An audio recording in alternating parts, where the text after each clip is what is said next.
This is the original esport racing game. This is iRacing.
The stakes have never been higher.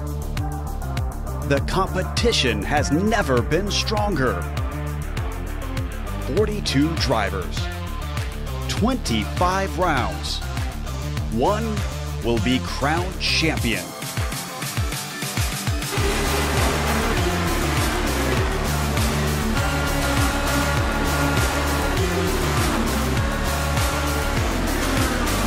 Competition, commitment, excitement. This is Lionheart. You're watching the premier American Open Wheel Series on iRacing. The Lionheart IndyCar Series presented by First Medical Equipment starts now.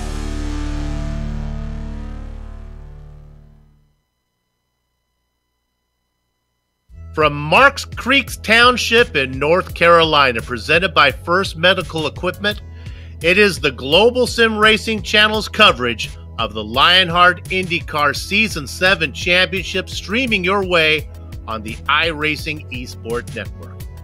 But before the curtain rises on this season, there is today's overture, an introduction of the themes that are expected to recur as the season-long plot unfolds.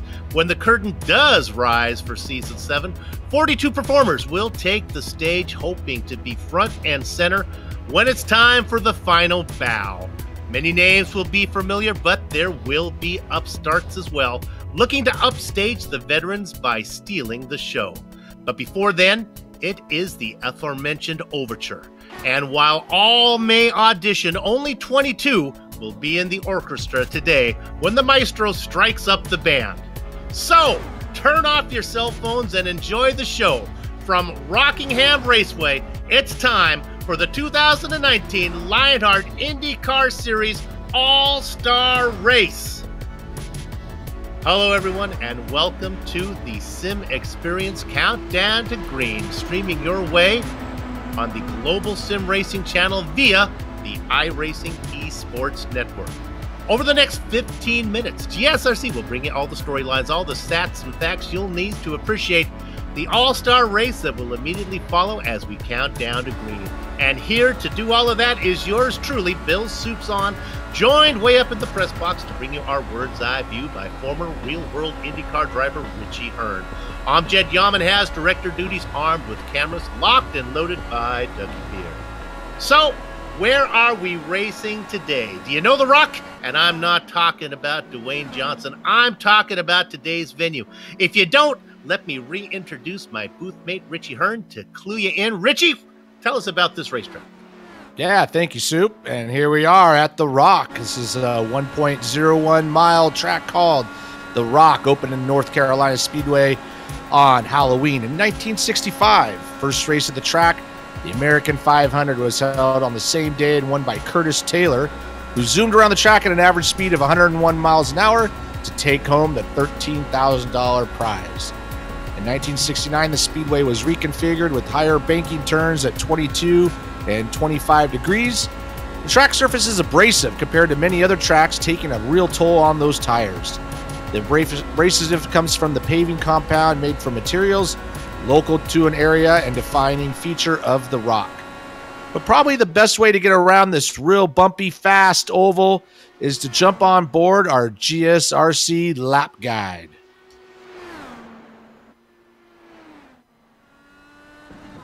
Hello everyone, welcome to the Global SimRacing Channel. I'm Brian Yazek, taking you for a spin around the Rockingham Speedway in the GSRC IR18 IndyCar. Without further ado, here we go. Rockingham is a very bumpy track, so getting the car right down there to the yellow line is going to be the best way around it in qualifying. But you're going to have to mind the bumps, bringing it right out there, down Thunder Alley, down into turn 3, same situation. Get it right down to the yellow line, ride the bumps out, and then come straight off the corner. Now, as the run progresses, this track is really, really fun because you can go all the way up here to the fence and then really cut it down and try and get a good run down the backstretch and sniff a drift to try to set up a pass into turn 3. If not, hey, come up there and ride the fence up there in turn 3 and 4. Get a good hole shot down, straight down, across the line. That's going to complete our very fast track guide here around Rockingham Speedway. I'm Brian Yazek. Enjoy the show. All right, and there's a lap around the Rock, the Rockingham Motor Speedway. Very bumpy, very quick, very steep banking. This is going to bring you to our countdown to green, and it's brought to you by the Sim Experience, the makers of AccuForce Pro V2 Complete, the premier professional racing simulation steering system. The key to the AccuForce Pro's incredible realism is the groundbreaking direct drive motor control systems, providing a driving experience that, when combined with today's best racing simulators, is as close as you can get to driving the real thing. For more information on the entire Sim Experience ecosystem, including the SimVive software, 3DOF, Stage Series Motion, and GS5 G4 Seat, visit www.simexperience.com. Please use the promo code SIMXLION to get 5% off SimVive software. There you have it. Now, this is the place in the countdown to green where we would normally talk about the championship points race, but this being the prelude to Season 7, there is nothing yet to talk about, but rest assured, we'll bring you that. Let me take a second to talk, though, about this series. Considered to be the premier fixed setup racing league for the Dallara IR18 on the iRacing service, the Lionheart IndyCar Series honors the memory of the late Dan Weldon. Now, the IR18 is a complicated racing machine. To help us understand this temperamental beauty, back by popular man is Professor Lugnut's setup corner. Now, if we look down there, the professor, do you have something for us? Nope, he is not here today, as this is the All-Star race, so he's taking it off. You can see, though, that he's going to be back. His office hours are going to be Wednesday. That's going to be March 13th. That's when we're going to debut the season from Homestead. You won't want to miss that. So come back and watch the race, and we'll hear from the professor then.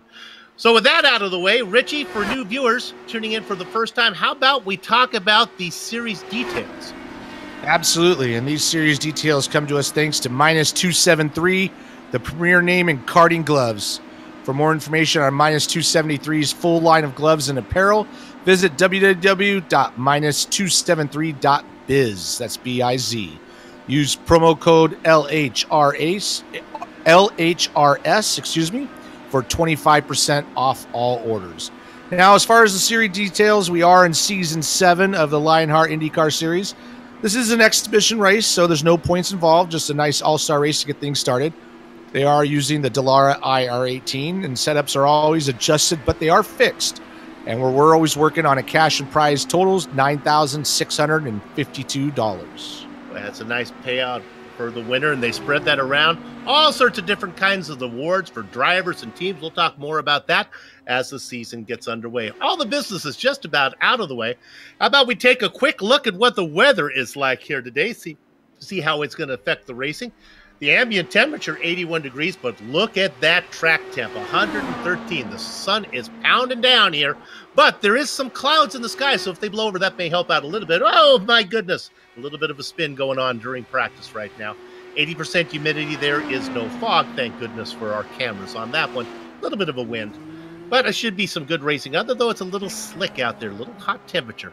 Practice just about wrapping up. We're taking a look there. There's John Hill, a new driver to the series. Yeah, this track is going to be really challenging for these guys. It's not something that they normally race on, either here or in real life. It's super bumpy, so you're going to see the sparks flying from the cars, and it's exceptionally fast. I mean, it's so fast you can't even believe it. So they're running around here at like basically 17-second laps. So it's similar to running at Iowa, but you throw in those bumps and those hot temperatures. This is going to be really interesting to see how it plays out. Before qualifying gets underway, why don't we take a quick look at our race analysis? And this is brought to you by the good folks at Plasma Tracks. It's a simple one here today. This is the transfer race. It's going to be 50 laps. There are no yellow flags, so it's 50 green flag laps. This is what I like to call Ben-Hur racing. If you're familiar with that movie, if the chariot crashes, you just keep going. Now, what's important to everybody is the transfer position. The podiums all will move to the main event. Top three go over there, and we're going to be carrying the main event for you later tonight. Practice is done, so now they're rolling out. Put in that qualifying. They have 5 minutes to get this done. Yeah, it's going to be really important because there's going to be no yellow flags for this transfer race, so it's going to be 50 laps straight up. Not much time to get things done. It's going to go really quickly, so qualifying up front is going to be really important. I haven't seen them run much here, so I'm really interested to see if they can run two grooves at once and how the passing is going to happen. But I expect this to be really important as far as their starting positions. Only 50 laps, all going to be under green with lap times of under 20 seconds. If you want to get a snack, you better get it now because there's not going to be a lot of time. We're going to be action-packed here as soon as we go to green. Riding on board with George and Zaldo, surprisingly, didn't meet any of the criteria to qualify into the main event. You would have thought that George would have got a walkthrough with all that he's done. But he's going to have to earn his way into this event. Yeah, he's going to have to go the hard way. And only 3 cars are going to make it. So, like I say, starting up front is going to be important, and just staying out of trouble is going to be important because there's no way to come in to the pits and fix anything with no yellows. There's Samuel Ryman, going to do another full-time season, racing for Controlled Chaos. You'll notice that some of the paint schemes are a little different this season. We'll get used to those. Mike Rigney, also trying to get in right now, looking to put in that first lap.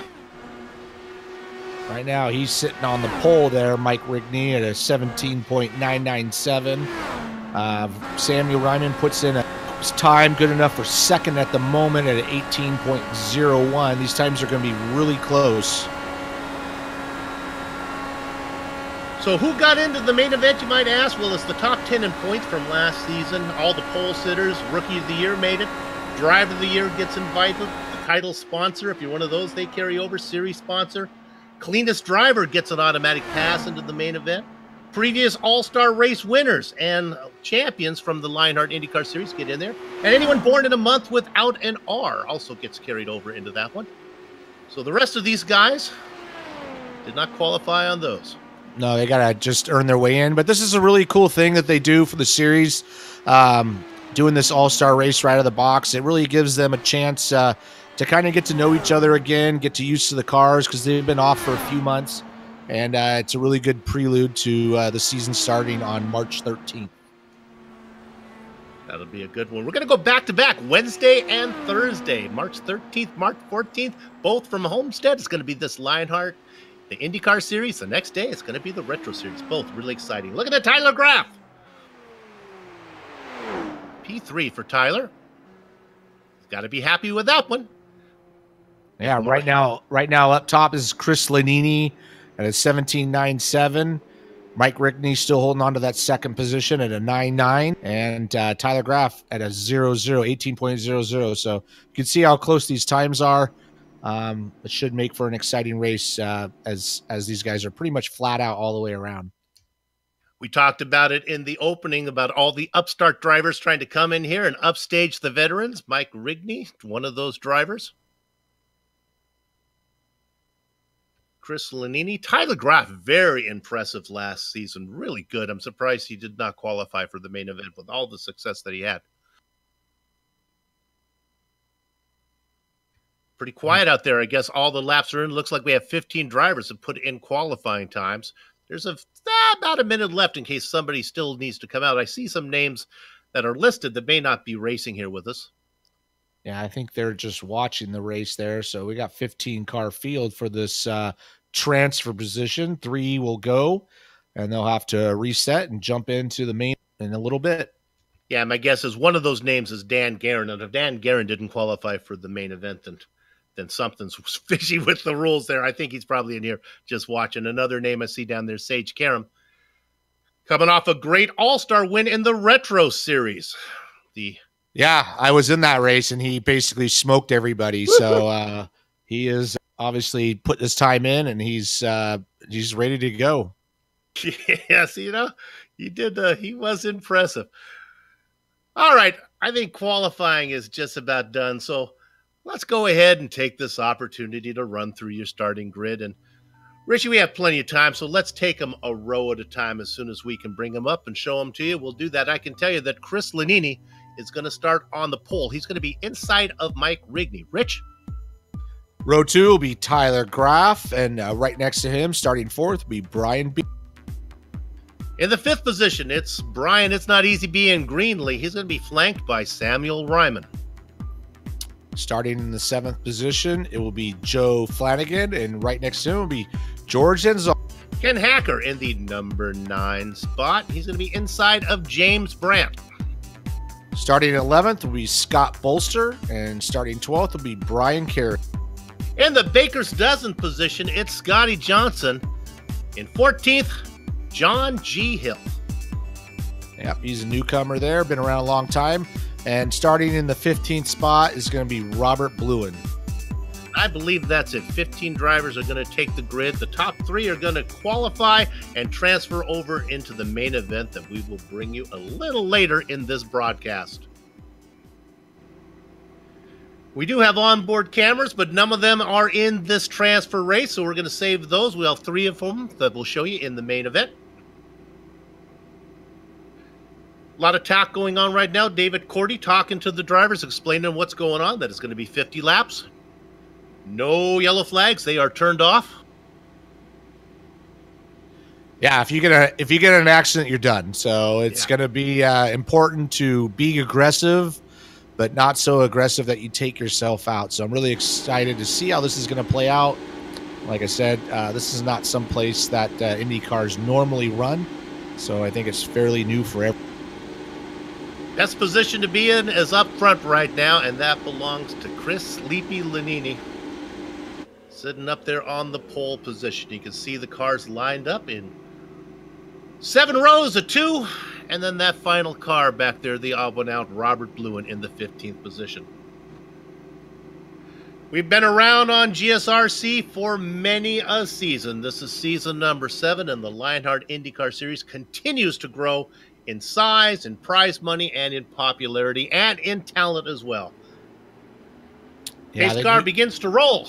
I was going to say, they just do a great job with really promoting the series. And the fact that it's fixed setups just appeals to a lot of people. You know, they're not just the standard setup, so they are tuned to be drivable, but it allows people to practice just more on their driving instead of worrying about who has the best setup out there. So that really makes for exciting racing.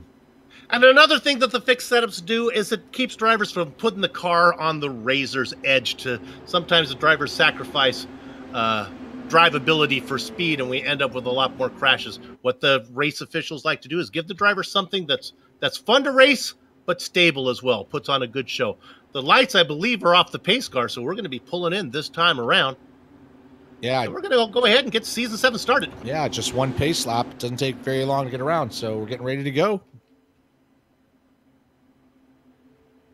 Well, if you don't know what to do, you haven't been watching GSRC for very long.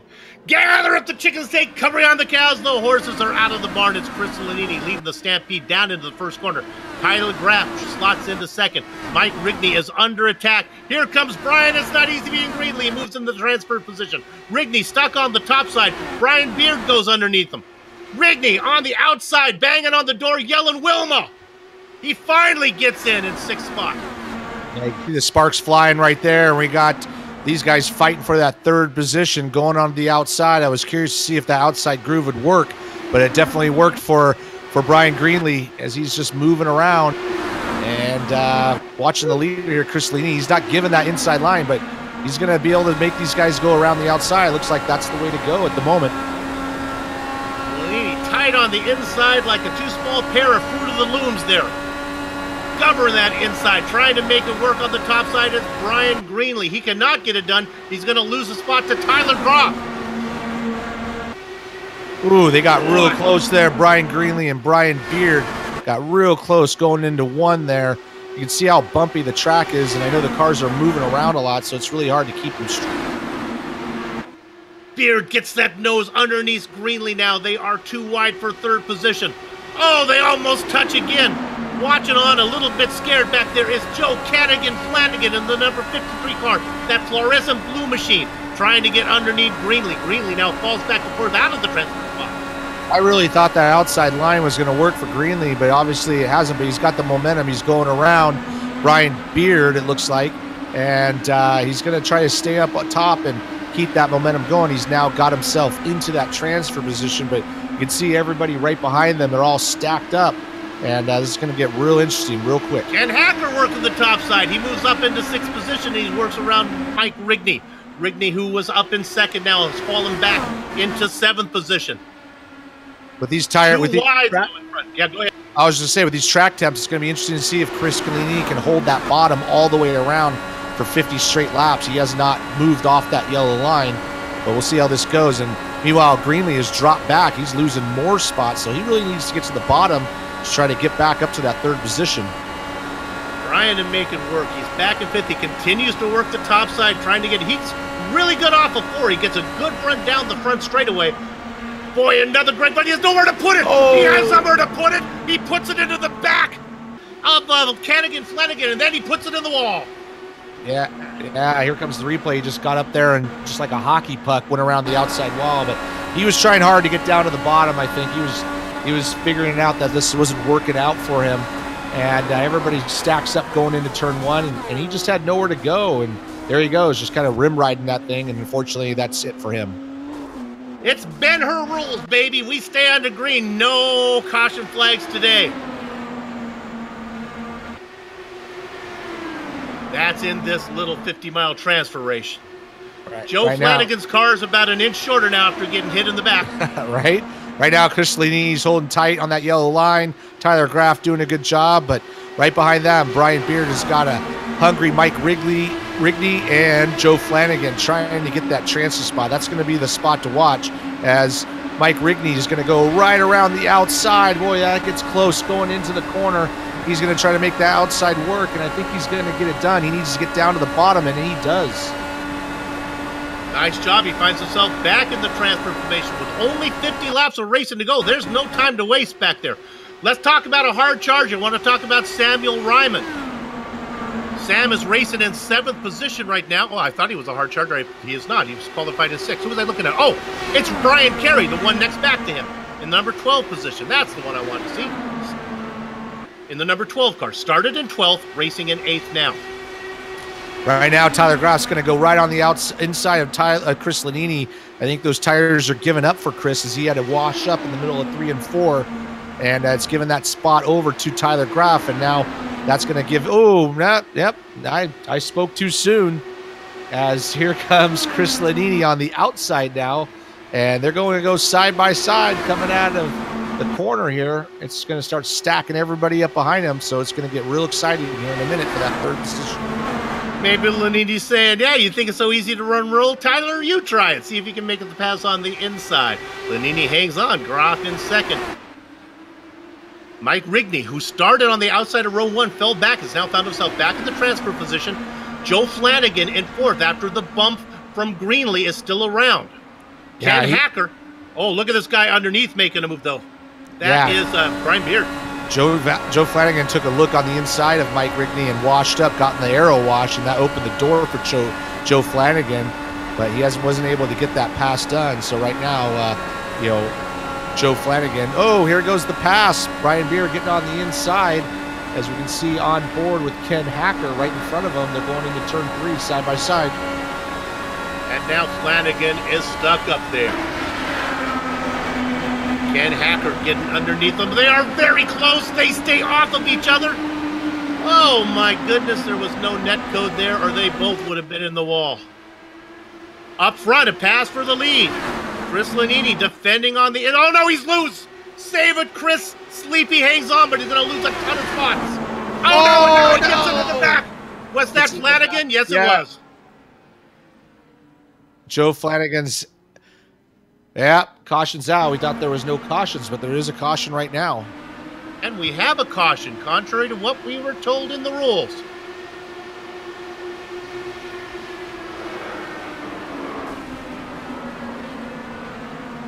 Oh, my goodness. Yeah, unfortunately, I think that Chris Lanini kind of used up his tires and started, wasn't able to hold that bottom line. But here we are on board Samuel Ryman. You can see there Chris Lanini down the bottom, and he had to get up on the track at some point, and Joe was there. So that's just the end result of all that. Here we go, another view. I think that's fair when both cars end up upside down. I think that's a rule breaker right there. That's a reason to throw a flag. Yeah, you can see Chris Lanini. He's on the bottom, but he's eventually got to get up there. I mean, he needs the room. He can't just drive around the bottom lane, and that's the end result. Two guys wanting the same spot. And now we're looking at some pit stops coming in. This is interesting. Again, this is catching us by surprise. Yeah, originally I thought there was no yellows, but we got yellows enabled. They're going to come on in and get those tires because I think this track is really abrasive, like we talked about. Track temps are high. Got to get those fresh rubber. Tyler Groff stays out. Chris Lanini comes in and he is done. He has exited the car.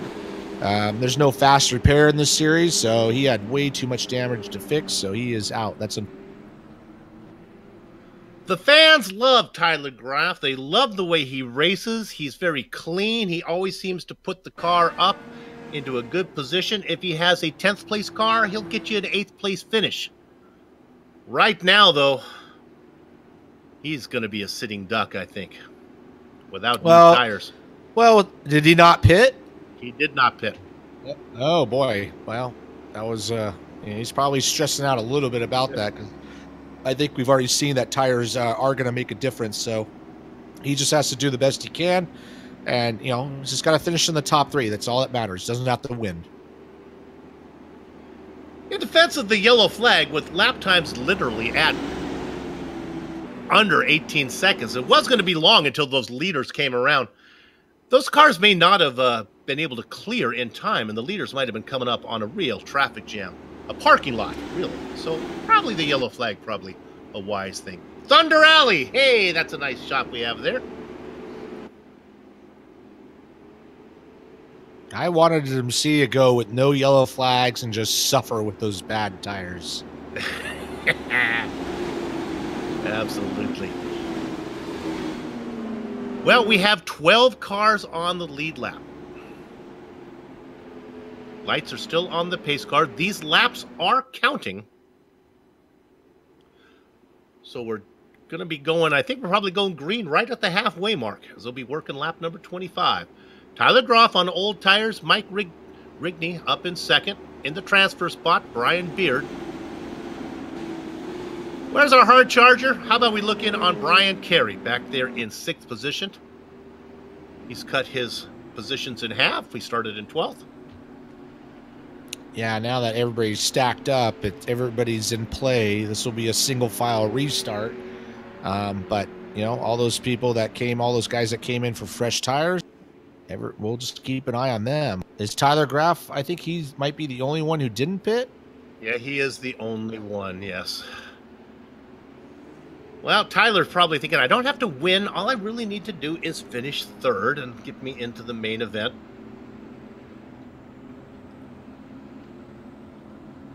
They are working lap number 24 right now. The lights are off the pace car. So the beautiful Medina Mendez, racing out of Long Beach, California, brings that pace car into pit lane. Going to turn it over to Tyler Graff. We're under green one more time. And as Tyler Graff gets a good start, Rigney and Beard following. Yeah, he got a great start. Also, Rigney and Beard got a great start, so there's a big gap between Beard and Hacker.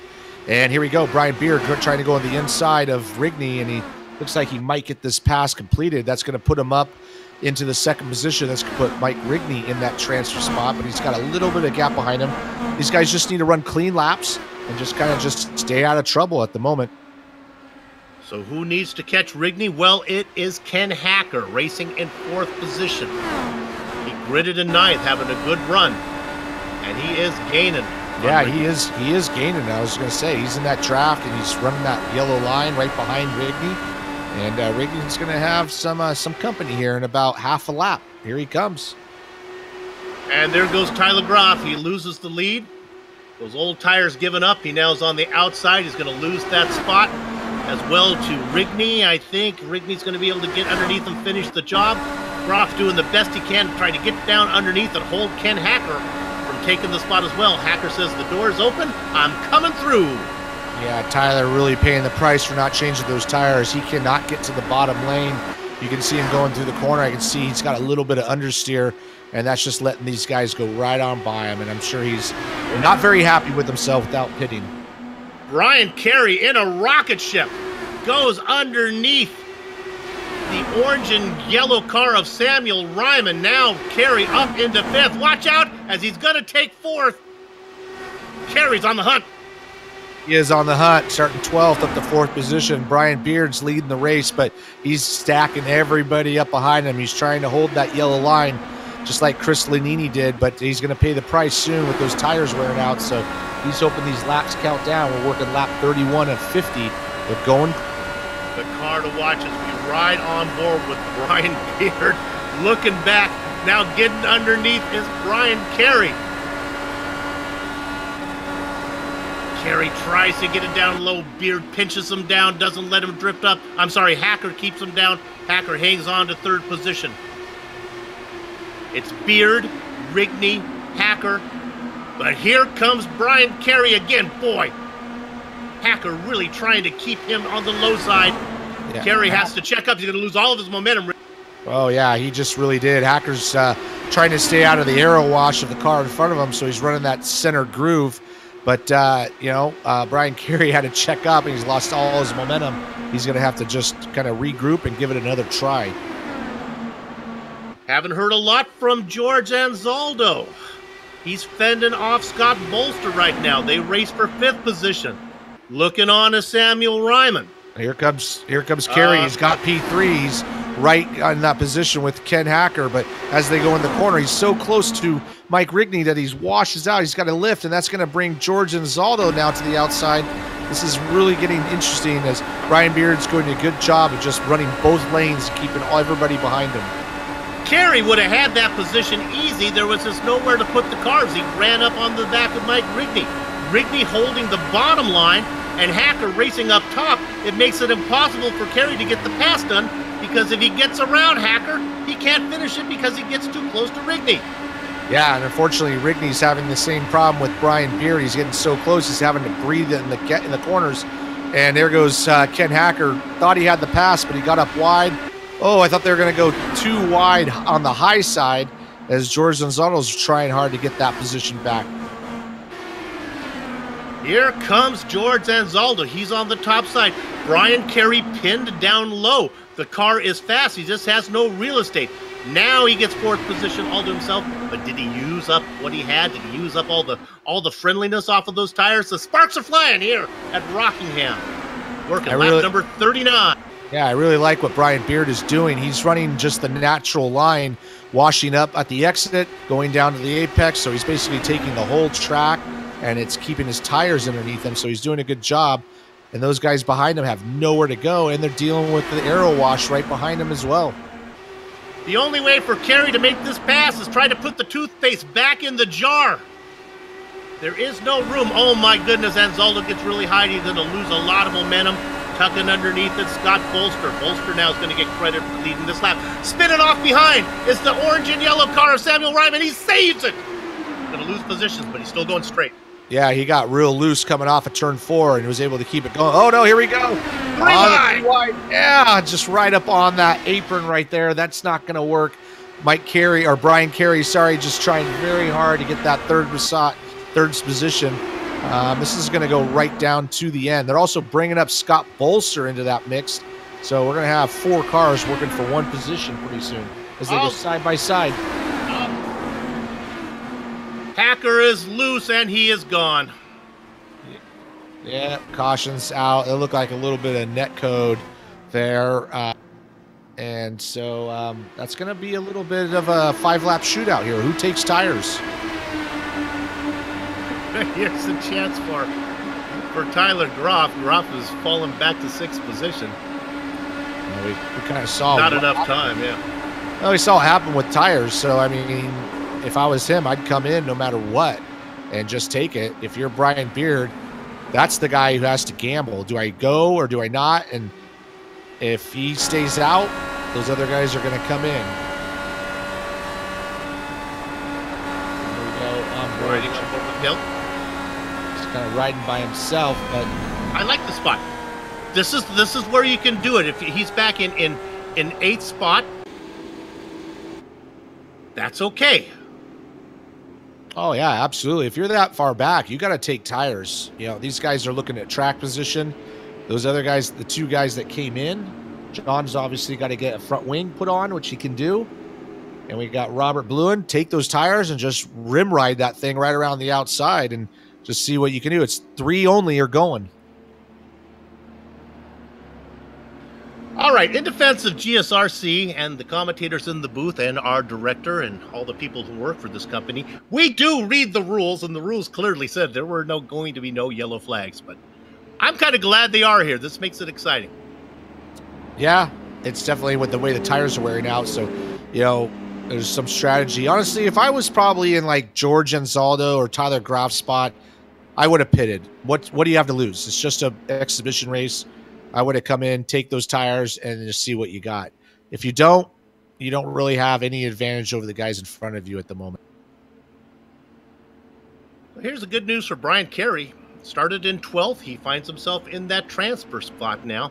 Scott Bolster, 11th, is up into 4th. So watch out for Bolster. Clearly has a good car underneath him. He's able to pick up positions. We do have 2 takers again on the pit lane. Scotty Johnson and James Brandt running for the same team here, Skidbar Motorsports. And they're going to go ahead and take my advice. Take those tires and go. Well, I mean, there's only 11 cars on the lead lap, so why not? Looks like we're going to have 5 laps of green flag racing. 4 laps of green flag racing when we do it.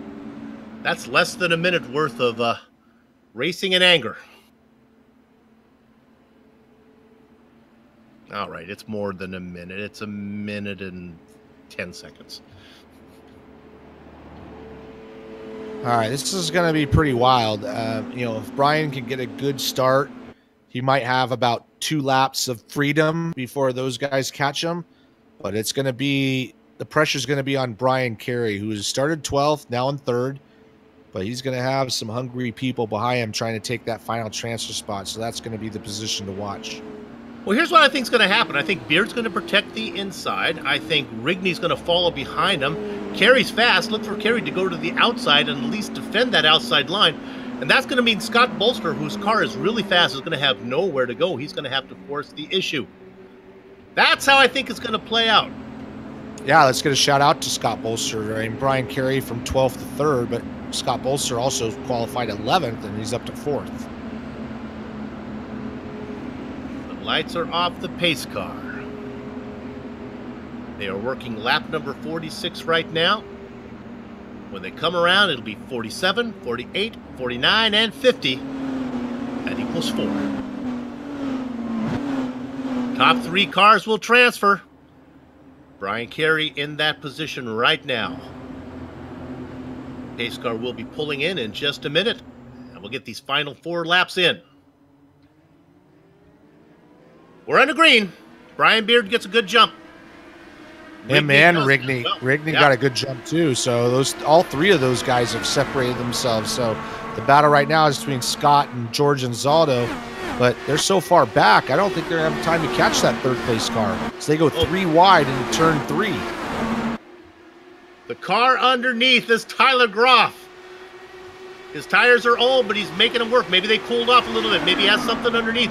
That's Samuel Ryman, who had a really wild run. He's still racing with us. Meanwhile, up front, the 3 cars are pulling away. George Zanzoldo now a second behind the transfer position in 4th. Yeah, they raced really hard at the start. They've kind of lost touch with Brian Carey, so I don't think they're going to have enough time. With only 2 laps to go, it's only 36 seconds of racing. They're not going to make it. I think our top 3 are going to be what we see right now.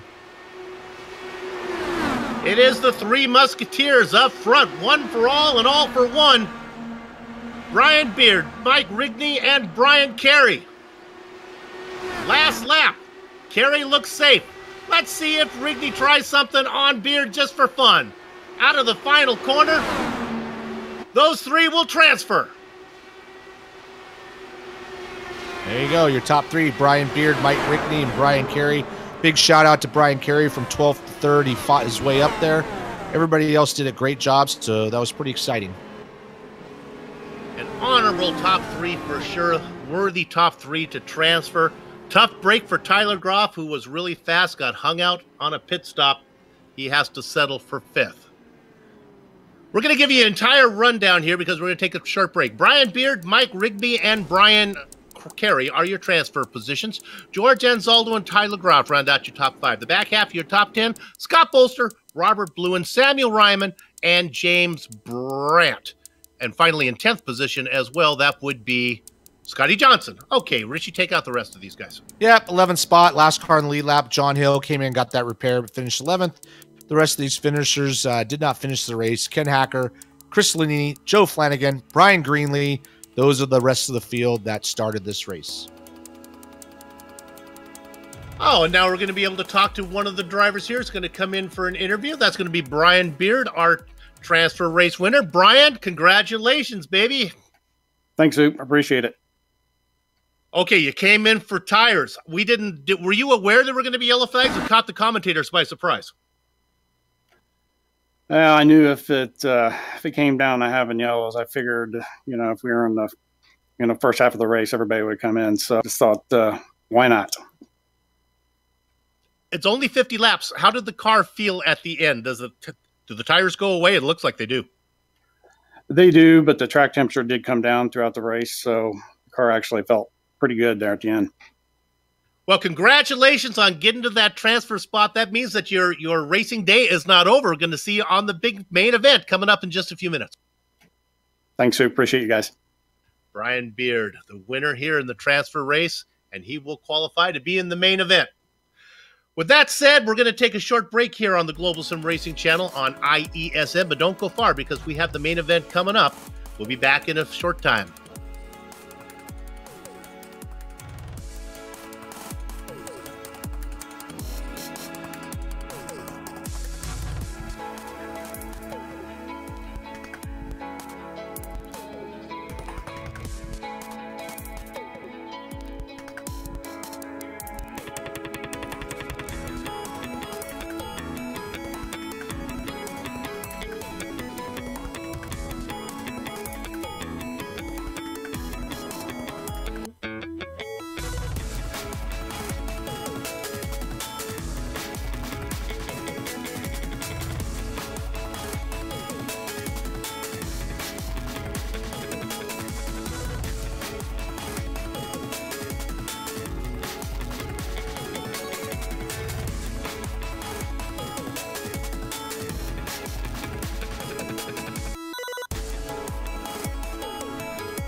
The Sim Pit is an entertainment channel dedicated to the world of simulated motorsports.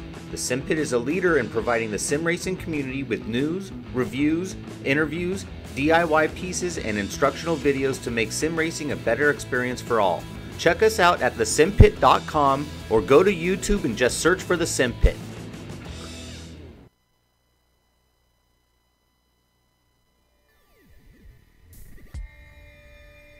Streaming cyberspace into your place via the iRacing Esports Network. Welcome back to the Global SimRacing Channel's coverage of the Lionheart IndyCar Series Season 7 All-Star event from Rockingham. We're fortunate to be able to talk to maybe the fastest driver out there in the transfer race as qualifying's going on the way. Let's see if we can quickly talk to Brian Carey. Brian, do you have a copy? Yeah, I got you guys. Wow, we thought you were fast, but sometimes there was just no place to put your car. No, I mean, you're coming into turn one especially, and you're just desperately trying to keep it, put it in the right direction. It's bumping all around, so I'm just really happy I didn't hit more people than I did. Was a nice drive-through from 12th position. You got into that transfer spot. Do you think you got anything for the big boys? You know what? Based on how this track goes, anything can happen. Someone's going to crash into someone at some point, so I just hope it's not me and I can be there at the end. All right, it's a longer race. Take it easy. Let's get it to the end. Congratulations on transferring in. We'll follow you as this race progresses. Awesome. Thanks, guys.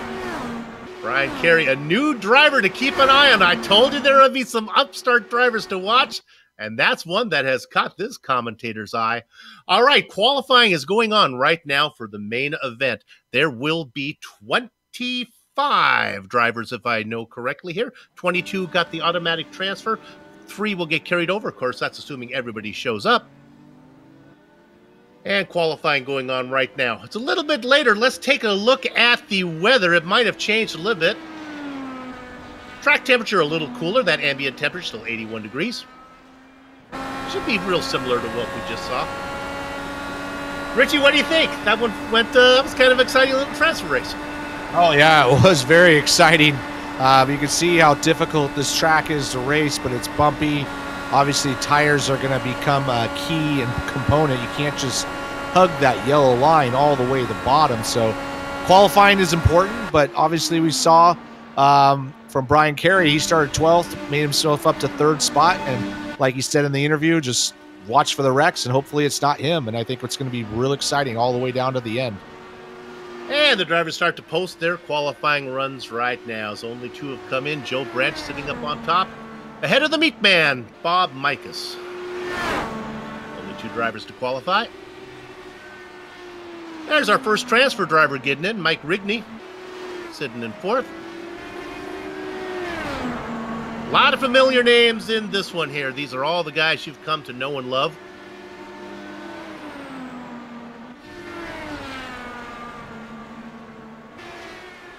Looking at Dustin Wardlow.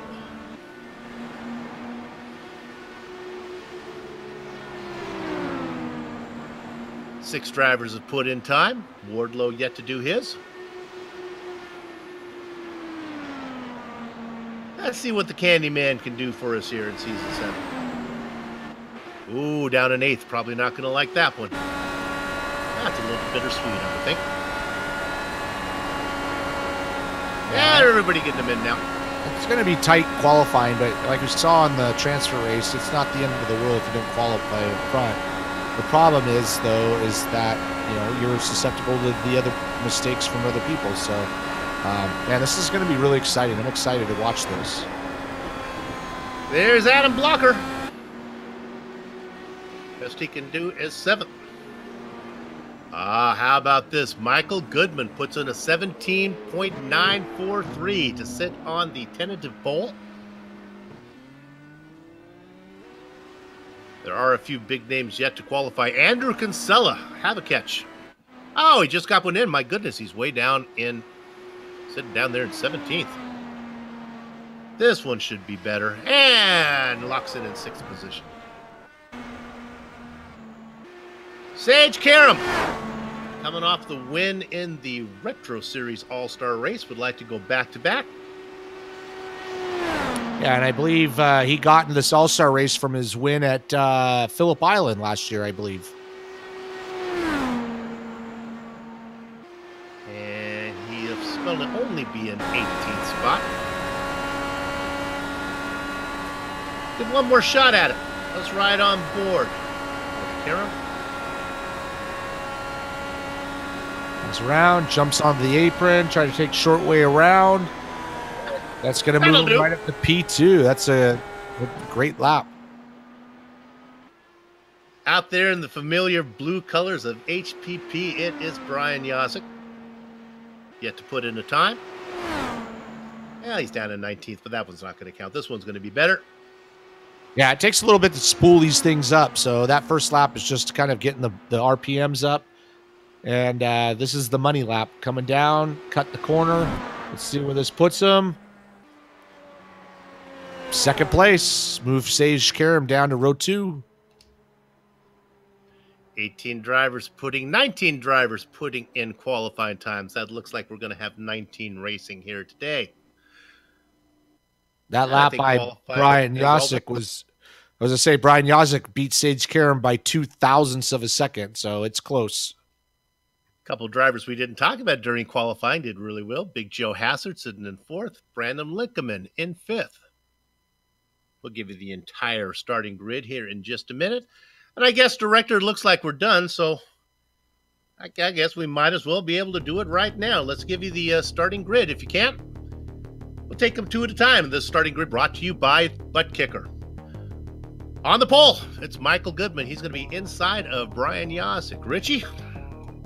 Row 2, Sage Karam, real world IndyCar driver, jumping in this series, starting 3rd. Big Joe Hastert starting right next to him in 4th. Brandon Linkeman in 5th. He's going to be flanked by Dandy Dan Garrett. Starting 7th position be Brian Beard, and right next to him be Andrew Kinsella. He's one of our top rookies last season. He won't be this season as he no longer qualifies. Stephen Larkamp in 9th position. Mike Rigney in 10th. Starting 11th be Adam Blocker, and our series champion from last year, and right next to him will be Chris Stouffer. Justin Weaver, haven't looked if he's racing in the Moby Dickie's machine. I hope he is. He's in the Baker 7th position. The Candyman, Dustin Wardlow, is going to be outside him in 14th. Starting 15th will be Joe Branch, and right next to him, our final transfer position from the other race will be Brian Carey. Watch out for Carey in that sweet 16th position. All right, we have Darren Ganji in the 17th spot. It's going to be inside of Jason Galvin. And starting on the last row will be Bob Mikas in 19th and Sean Cole. Didn't put a qualifying lap in, so he'll be starting. Darren Ganji and Sean Cole in the same race. That'll be fun.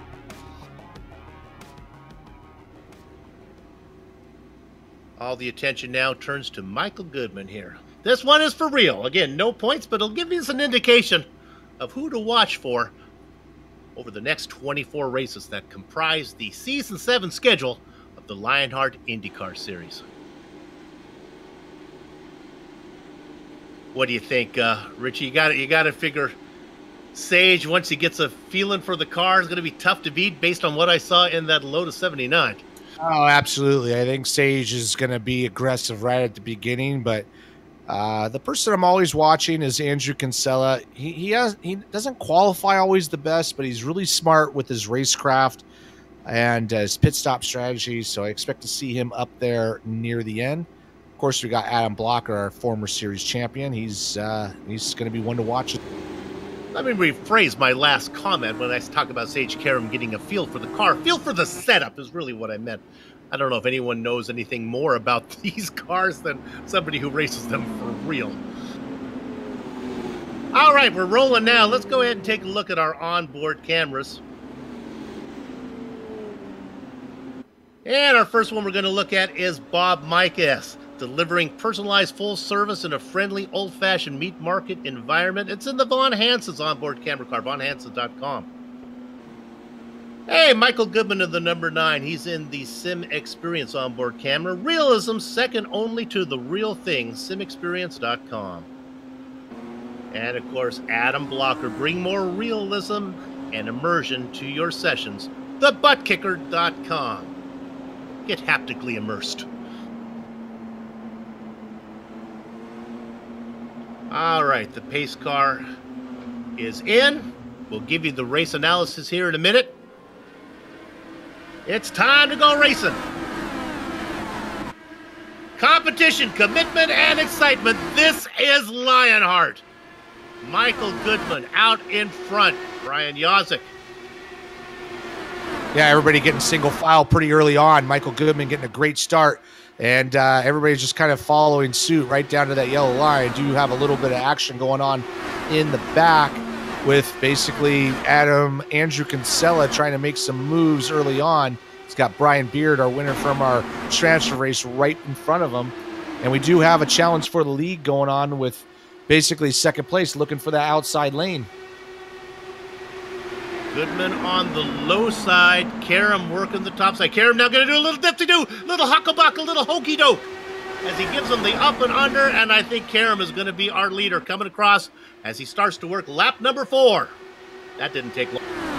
No, I know he's very aggressive in this car, and he didn't waste any time. Took 2 laps to get to the front, and he's just going to try to hold him off. But as we saw early on, that tires do become a wear factor with this track, and those guys are going to be right on gearbox pretty soon. As here comes Michael Goodman as we talk. We ride on board with Adam Blocker. Got Michael Goodman looking on the outside of Sage Karam as you go into turn 3, not able to keep that momentum going. Sage just holding on to that yellow line, but I don't think he's going to be able to do it for very long as Michael Goodman, and then he's got Big Joe right behind him, fight podium position. They're in a line, 1, 2, 3, 4. Back in 5th position, things start to heat up. As we look and riding on board now, there's the action that's happening a little farther back. Limpkeman in 5th. Guerin trying to find his way around. Up on top is Adam Blocker. Brian Beard underneath. Looks like Blocker's going to have the momentum. Blocker's going to move up into 7th spot. Have a catch Kinsella back there in 9th. Go. Yeah, Brian Josic taking a move on to Big Joe, pushing him outside, and Big Joe's going to lose another spot with Brandon Linkerman. So things are changing quickly in that 3rd through 10th spot. Limpkeman up to 4th, and now here comes Dandy Dan going underneath in the number 8. Move him up into 5th position. He gets under Joe Hasser. Karam leading the field, but he's not going anywhere. He's right on his gearboxes. Michael Goodman, Brian Yozik, and Brandon Limpkeman. Yeah, nobody's going to be able to run away from the field. Everybody's got the same setup, and everybody's pretty much flat out. So it's just going to be this way all the way through this 148-lap race. Here we go, and this is Yozik now in the black and blue machine. He goes really high. He was going to wash out a little bit. Limpkeman moves up into 3rd spot. Let's see if Dandy Dan gets in there as well. Nope, he'll settle back into 5th. Yeah, Brian washed way up high, and I'm sure he had to get out of the gas, lost a little more. Uh-oh, and there's the pass for the lead, and look at that. Yeah, Sage Karam moved up just a little bit, got a little washout, and that opened the door for Michael Goodman. But here comes Sage. He's not giving up. He's going right around the outside as they head into turn.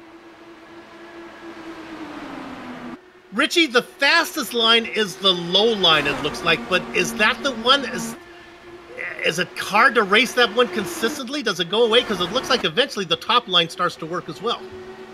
Yeah, we already saw that in the transfer race with Tyler Groff, Chris Lanini. You can't hold that bottom line forever, so eventually you start scrubbing off speed, and it's going to be a little mixture of both. You know, you're going to be able to run that low line, but if the outside guy's pushing you down, it's going to force you to use up more tire than you need. Limpkeman almost got into the back of Goodman, or maybe Goodman almost got into the front of Limpkeman, depending on your point of view. Guerin is up to 4th. Yeah, I'm seeing guys in the back, guys like Yozik and Blocker, who are racing the top line, and they don't need to. You can see the line that Yozik is taking. It's open if he wants it. We got one car coming in, one into the pits is Steven Larkamp. He's got some damage, so he's missing his front wing. So he is coming into the pit lane to try to get that fixed. It was fun to watch Larkamp and Justin Weaver battle for the Rookie of the Year. Who's going to be Rookie of the Year this season? I don't know. My guess would be, after what I just saw, Brian Carey. Yeah, one thing I like to mention, you know, we might see a third groove come in here as these guys lay some rubber down. And as we get, this is a long race, so we're going to see some interesting lines. I don't think that bottom line is going to be the fastest way as we get farther down this race event. Well, we talked about it being a long race. Let's look at exactly how long it is as we look at our race analysis. Again, brought to you by Plasma Tracks. We're going for, well, that's not right. It's 134 laps. Somebody left off the one there on that one. And then the max fuel run is 24. Oh, all right.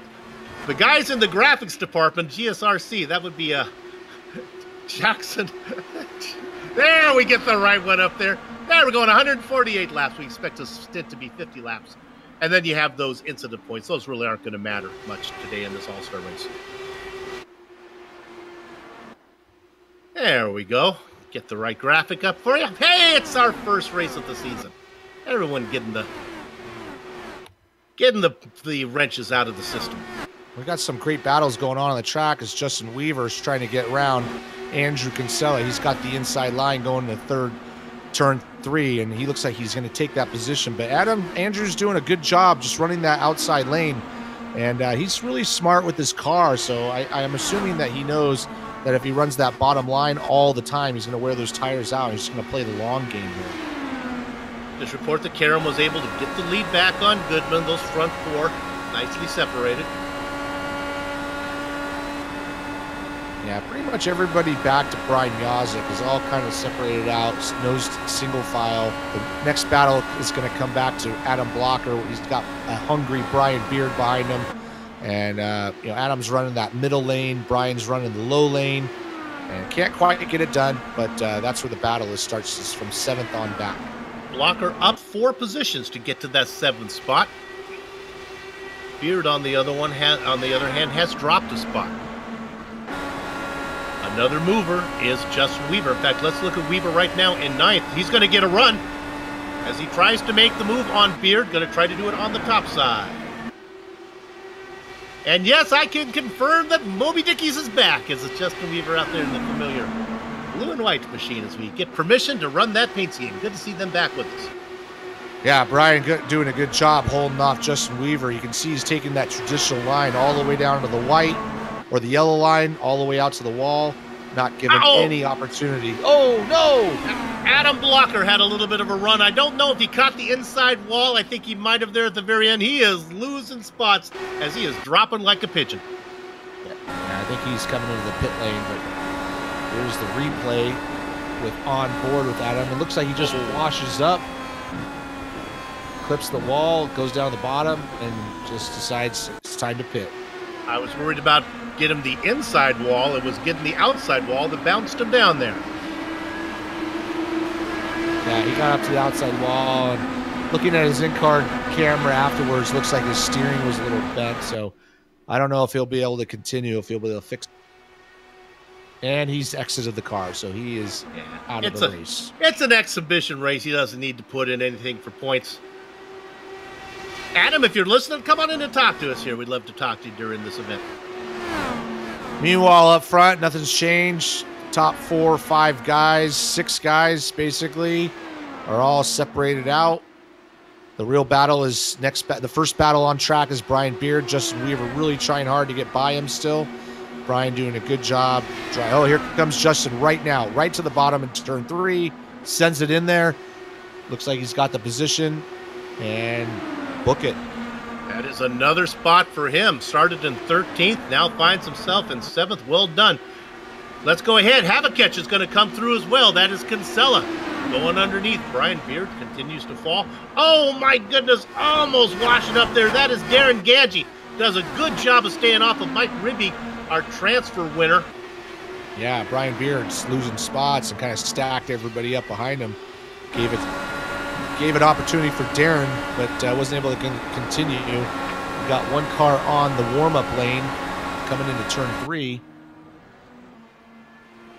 Brian Carey, I don't know if he's had contact with something, and or he's just taking an early pit. Oh, that's too bad. After such a great run in the transfer race, I think we're going to take a look at it right now. Whoops, that looks like it's after it's back as he comes on in. And we'll back it up a bit. This one is going to be it. We ride on board with the Speedster. And it looks like we're going to have a couple of random competition cautions here, so it'll be interesting when that falls. Oh, that was a hard shot that looked a lot like the blocker incident. So we lose a couple fast cars.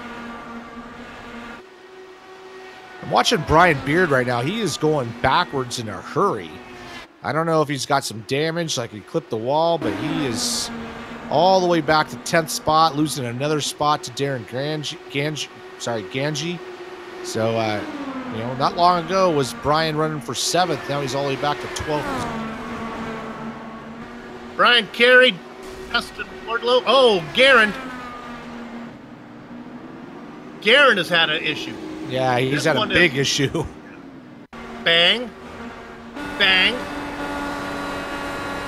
Yeah, all by himself. You can see how much steering he's got in the car. He's just understeering out, hits the wall, spins and goes to the inside wall. He is done. Well, I was about to tell you the 4 drivers that have retired early. Let's make that 5. Dan Guerin, Brian Carey, Dustin Wardlow, Adam Blocker, and Stefan Larkamp. 15 cars remain out there racing. Meanwhile, Shades Karam's doing exactly what he did in the Retro All-Star race, just kind of getting to the lead and just holding his own. He's got Michael Goodman, but Michael's not able to get close enough to pass him just yet. These guys are all just kind of taking it easy. Brandon Linkerman in 3rd. Brian Yazik's closing in on him just a little bit, but behind Brian to Big Joe, there's the big gap there.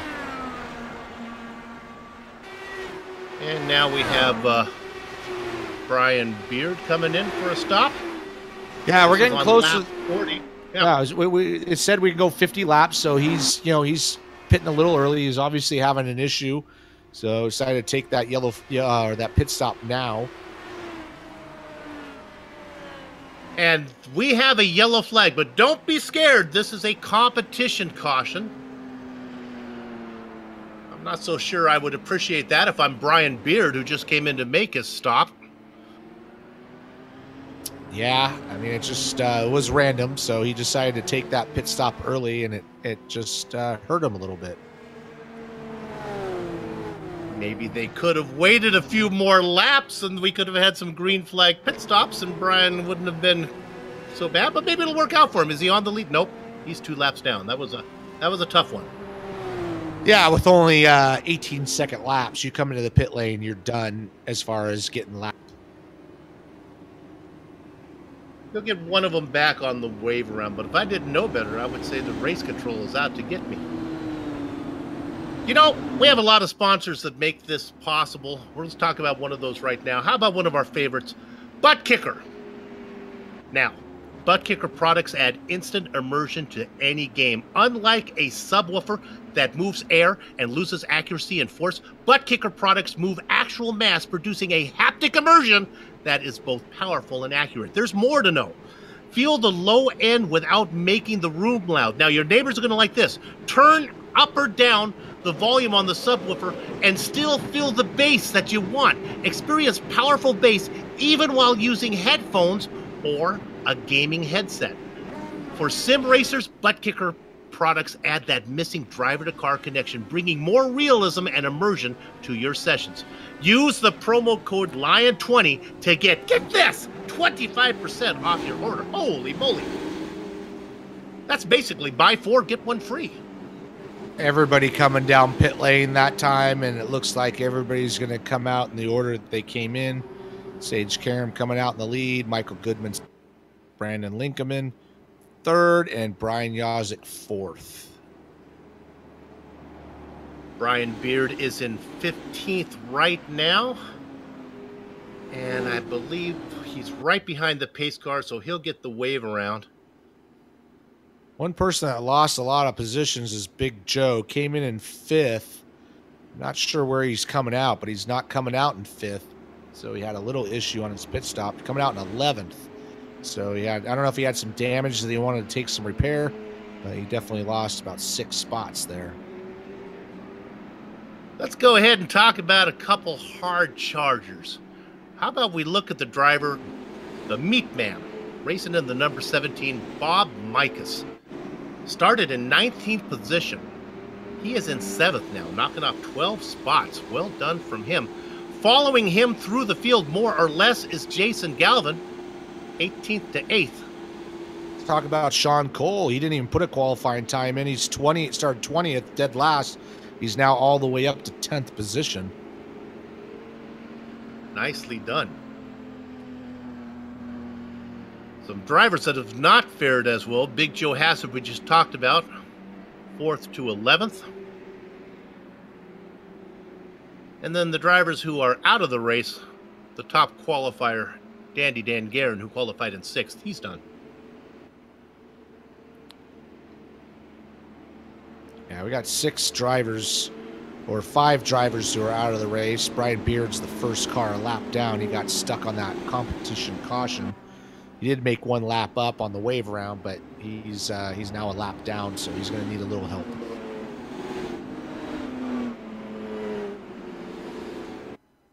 Richie, unlike real world racing, we can afford to have exhibition races here. Not probably too many exhibition races in your real world career. Never. Yeah. Yeah, these cars in the real world are a little too expensive to fix for fun. So, you know, in NASCAR they do the All-Star race and all that stuff, but they just throw those cars away. They make 40 or 50 of them a year. These, when I was racing, we had 2, so you definitely took care of it.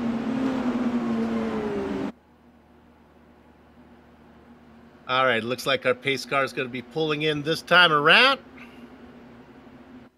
Going to control going to be turned over to Sage Karam as he's going to be working lap number 46.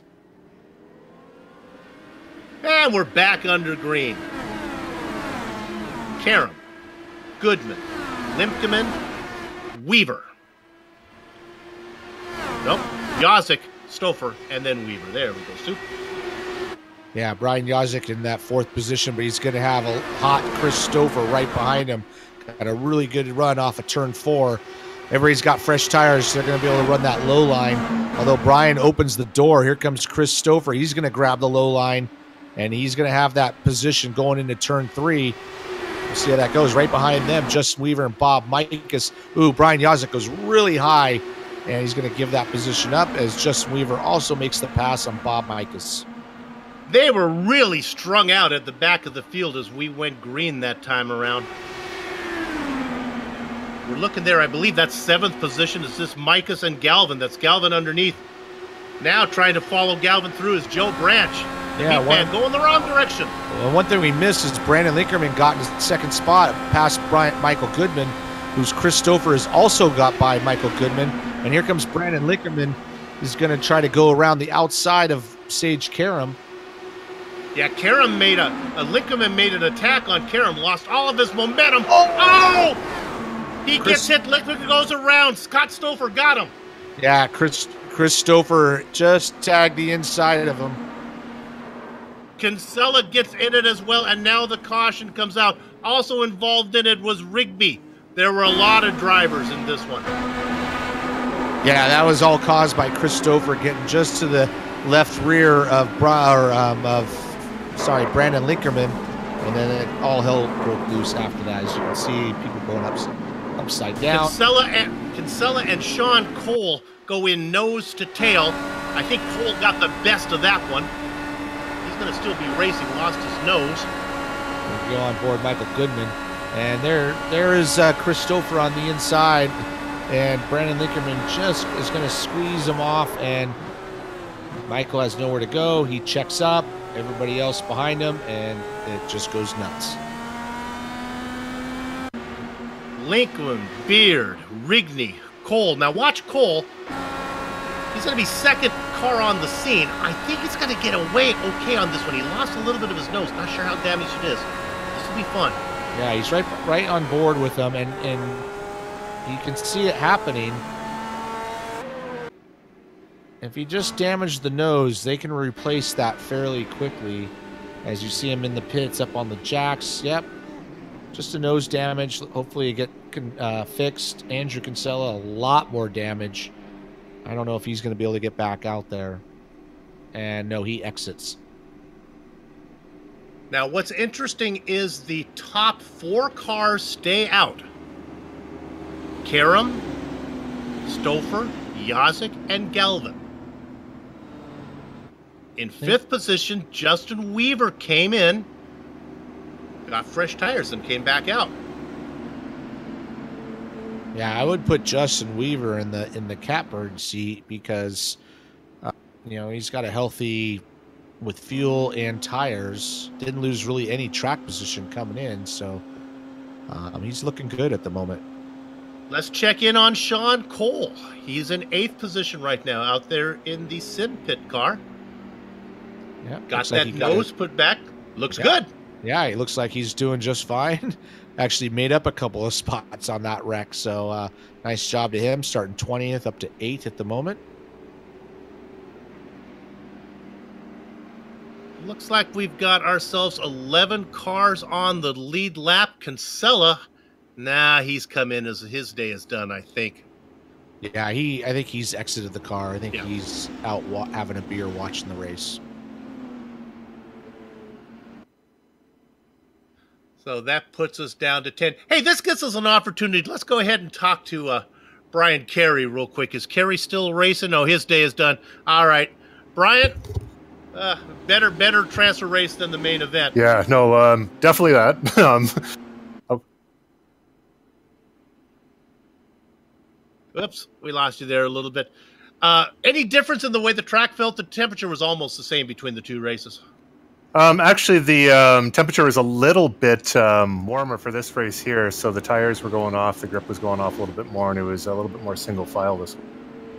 Even if you're out in front, is racing that low line, is that something you can't really do for a long stint? Do you eventually have to let the car move up? You can't protect the inside all the time? Actually, no. What I was finding is there's, on the entry into turn 1, there's a little bit below the groove where you can kind of hook the car in and get it around, because anytime you're running up high, you're probably losing about 2 or 3 tenths a lap. So if you're in a draft and you have a couple guys with you, it's okay. But on your own, holding that line, it seems like it's a little easier on the tires here. All right. Well, we're sorry you're out. It was great to get to interview you a couple times. Good luck this season as we're about to go green. Let's see if you can get yourself a Rookie of the Year award, okay? Awesome. Thanks, guys. All right. Brian Carey, one to watch when it comes to the rookie battle. Yeah, after that wreck, it looks like we only have 10 cars running at the moment. Andrew Kinsella is the first car lap down, but he has exited the car, so it's going to be a quiet track for a little bit. We're working lap 54 of 148. And we go back to green right now. The man who's been out in front for most of this race, Sage Karen, continues to be there. Chris Stouffer in second. And we got the green flag. Incident. Yeah, green flag. Sage Karen gets a great start. Chris Stouffer right behind him. Brian Yazik squeezing out Jason Galvin, trying to hold on to that 3rd position. Yazik in 3rd, Galvin looking to go around him as they come out of turn number 2. A nice battle going on behind him. That is Joe Branch going side by side with Justin Weaver. Those guys come around, and we are now working lap number 57. Yeah, Sage Karam's getting a little bit of a challenge by Chris Stouffer. Brian Yazik has closed right in after that sleeping start. Brian Yazik going to the inside of Chris Stouffer, trying to take over that second spot. And they got Jason Galvin right on the heel. Galvin racing back and forth. Yazik in second. Trying to squeeze between them is Chris Stouffer. If you like this battle between Yazik and Galvin, check them out when they are the lead commentator and co-commentator for the Retro Series. Yeah, Sage Karam earlier was able to check out a little bit on these guys, but no longer right now as Brian Yazik's putting Lapede on him. He's going to force Sage Karam down. Unfortunately, Brian goes high, and he's going to lose that spot to Chris Stouffer. Had that problem earlier on, and Chris Stouffer is now going to take over that 2nd spot. Sage Karam doing everything he can to kind of hold that yellow line all the way around the track. For Yazik, it sounded like a good idea at the time, but he ended up not only losing 2nd, 3rd, and now he's back in 4th as the sparks continue to fly. Now he gets a good run off of 4 as he comes up on the back of Galvin. Meanwhile, keeping that low line is Sage Karam. Covering the inside like wall-to-wall carpet. Working up top, it's Chris Stouffer. Yeah, Sage Karam doing a good job leading the race, but he's got 7 cars all behind him looking for that spot. It's going back and forth between Jason Galvin and Chris Stouffer. Brian Yazik, who's going to lose another spot to Joe Branch here in a second. But, man, it is getting crazy back there. You think this was like the last 5 laps of the race. It's 2 wide for second, 2 wide for fourth. Now Galvin gets the best of it for second. He gets around Stouffer, but Stouffer's not done. Look at him coming at you as they fight for position. Oh, that is Yazik really high. Yeah, that's not the first time that's happened in turn 3. He's hit something, bump or something that's pushed him way up there, but he was able to keep it off the wall. Meanwhile, Sage Karam starting to gap those guys behind him, just trying to take care of those tires. But if it was me, I'd get up to Sage, get up right alongside him, and just really pinch him down right on that yellow line and not give him any room to take care of those tires. We talked about the guys up front, but really this is a 10-car train. The back half of your top 10, Sean Cole, Justin Weaver, Michael Goodman, Mike Rigney. All very quick, all within striking positions. Yeah, I think those guys in the back, like Sean Cole, they're just kind of taking it easy, knowing there's a long race to go. No reason to get crazy. Michael Goodman, who was running second, he did start on the pole, so he was leading. He's all the way back in 9th, but just kind of just hanging in that pack. Joe Branch gets stuck on the outside right now, leaving the door open underneath. Yazik takes it. Sean Cole is thinking about putting his foot in there. Here he comes. Branch trying to leave the inside open. Cole looking for somewhere to go. Let's stay on this battle for 6. This is a good one. Yeah, this is a good battle as the ones in front have kind of separated out. Big Joe hugging that white or the yellow line, sorry, and not giving anywhere for Sean to go. You know, Sean needs to kind of get up on the outside, maybe get some clean air on those front wings so he can get a run. Nice battle back here for 6. Let's go up to 3rd position. This is really heating up. Stouffer is the cork in the bottle, holding up Joe Hazard and Brian Yazik. And to be honest with you, he might be faster than Galvin. Stouffer made an attack on Galvin and didn't work. That's where he lost a little momentum. Galvin losing touch with Karam. Yeah, basically, Big Joe doing a great job hugging right behind Chris Stouffer, able to hold that yellow line. Brian Yazik was fighting for the lead not too long ago, had some issues in turn 3, lost some positions, but he's back in the fight. And Chris Stouffer's got all he can handle. He's got Jason Galvin right in front of him, so he's dealing with that as well. He's going to try to look to the outside, but he's got to be careful leaving that door open on the inside for Big Joe. Diving now down on below. That is Hazard taking a look at this. Yeah, all this going on behind. Yeah. That is some good look. All this going on behind Sage Karam. Somebody needs to run his credit card for minibar incidentals because he has checked out. Yeah, I think Sage, he's just able to run that. Oh! Oh, no! Hit the wall hard. That is Chris Stouffer. The car just let go. Was it ghost contact or? I didn't know better. I'd say something broke. Oh, it was ghost contact, and he was a mile away. Yep, he was a mile away. Here we are in the replay, coming to the outside, and see ya. So we'll just say something broke. Yeah, we'll say the front wing just broke off the car because that's what it looked like. Book. There you go. It came off after it hit the wall. That's a tough break. Nice battle for second, though. After that, Galvin on the outside. Big Joe Hazard on the inside. And then there were 9. So now we have 9 cars running. Meanwhile, Sage Karam's just leaving the field, doing his thing. The battle is between the group behind him, and they're all stacked up for that second position.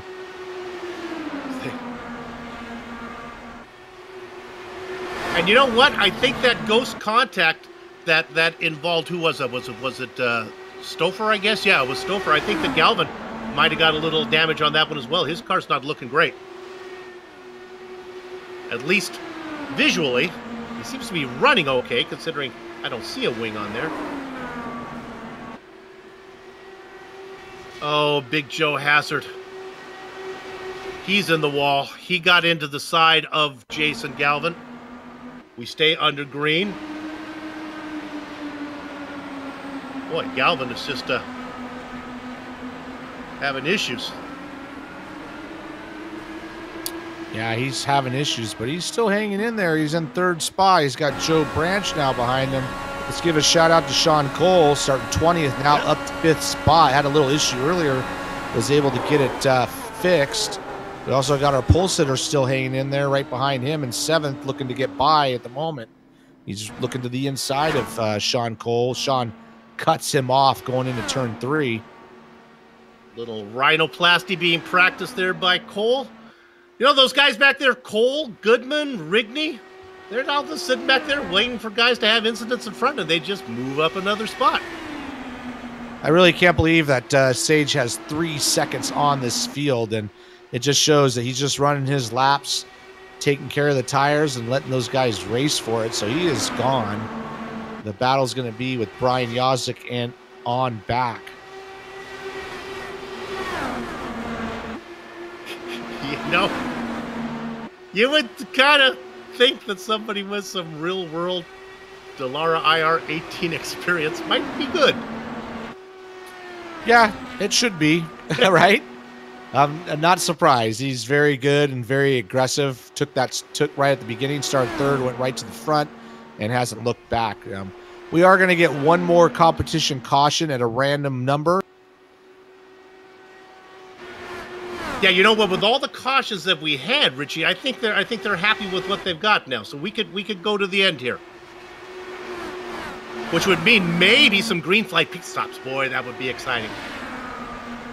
With only 8 cars out there racing, I think that we got a good chance to finish this one on going green the whole way. Yeah, well, we're working lap 85 of 148, so at that point, we're going very quickly. They are going to have to pit if we go green. They're not going to be able to make it the whole way on fuel. It's about 50-lap stint, and right now... But here's what's interesting to remember. The top 3 cars are on 43 laps. Justin Weaver in 4th position is 9 less laps on his tires and fuel. And we think Sean Cole, take a look at do a little kitchen work here and hit the apron. As he goes into turn 3 here, looks like he gets a little low, catches the apron. See that counter steer on the wheel. Good job saving it, but loses all his momentum. And he's going to shuffle right on back to about 8th position. Last car running. You heard Brian Carey talk about being able to get down there and get the car to turn. Not quite what he had in mind, I don't think. Now, I want to go back to what you were talking about there, Soup. You know, we talked about Justin Weaver coming in. This is where it's going to pay off, is he's definitely got some, basically Justin Weaver, Mike Rigney, Joe Branch, and Sean Cole have all pitted at the same time, and they have about, 7 laps advantage on the top 3? And what's worse is this, you know, I'm not even going to try to do math, but off the top of my head, I think they can do it with one more stop. I'm not so sure if Karam, Yazik, and Galvin can. No, they're going to, well, it's going to be close. So, yeah, it's going to be real close. I think that right now the advantage is going to go to those 5 drivers who pitted earlier. Those 3 at the top. They can Oh! That is Jason Galvin. Misses the barrier that separates pit lane from the racetrack. We got a caution. He got together with Justin Weaver out of corner 4.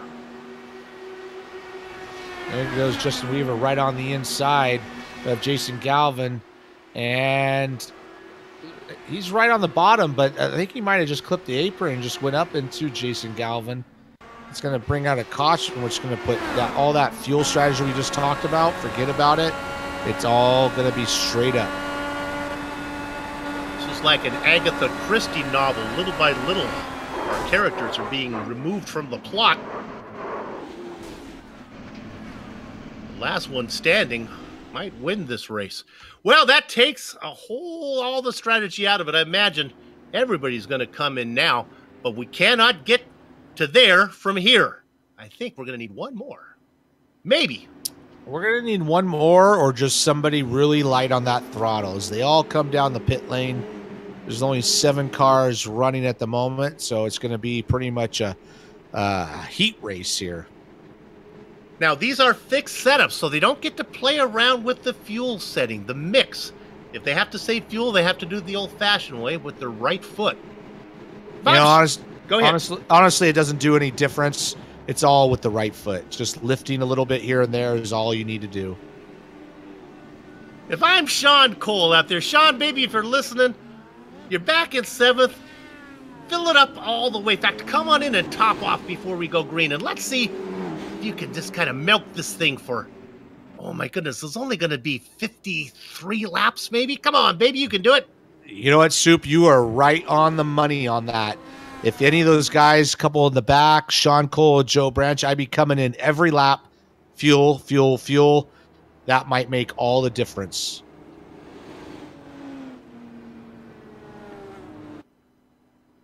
Our leader, Brian Yosick, as he was first out of the pole. You know, I think Sage Karam had an issue because he just let the whole field go by. I don't know if he sped or he's got some penalty because he just went from the front to the back. So he just let the whole field go by. I didn't see what happened, but he's not coming out as the leader. He's going to have to work his way all the way to the front, what makes it exciting for us to watch that. Looking at his pit stop times, they were fine. Just about the 8.5-second mark, cone to cone. About as good as anybody. Maybe he's thinking I'll go back here and save some fuel. Yeah, maybe but you can't do it on purpose because it screws everybody else. So he got a penalty for something. I don't know if he passed the pace car or I don't know, something, but somehow he got an end of line penalty. Well, another position for those guys. Sean Cole up to 6th. Joe Branch into 5th now. Was a speeding penalty, we're getting the report. The lights are still on the pace car. That'll give me an opportunity to talk about another one of our sponsors. Oh, and here comes Brian Yosick. Oh, look at this. These guys are coming in. Yeah, Yosick coming in again. Everybody but Justin Weaver. Now, I want to bring up, we talked about Sage Karam having the most experience in this car. You know, there is a pit speed limiter button in that thing, so there is no excuse to be speeding at this point. So this is interesting. So the guys are coming in. They are thinking about going. Yeah, the only reason you pit now is if you think about going the distance. Right? I mean, there's no reason to pit there. The lights are off the pace car, so they will be going green this time. No, it's close enough to where, you know, if you could take just a little bit more fuel, it's a little bit more insurance. Only 7 cars running. Why not? Honestly, Justin Weaver should have come in. He's just going to have to be sweating it a little bit more than everybody else. All right, the pace car is going to pull in Justin Weaver. I don't know. I don't think he's going to be able to race hard enough to get there. Joe Branch as well. Sean Cole. I had to think Sean Cole could do it, but that was when he was in last position. He wouldn't have to race seriously. Up here in 3rd position, Sean's going to want to race now. All right, we're back under green again. Working lap number 97. Means I'll have to go 51. I think that's doable. Weaver, Branch, Cole, Yosick. Karam and Goodman back there battling. Mike Rigney off the pace, thinking I'm not stopping again, back in 7th. Oh, up front there was a battle for the lead as Branch took a peek at Weaver.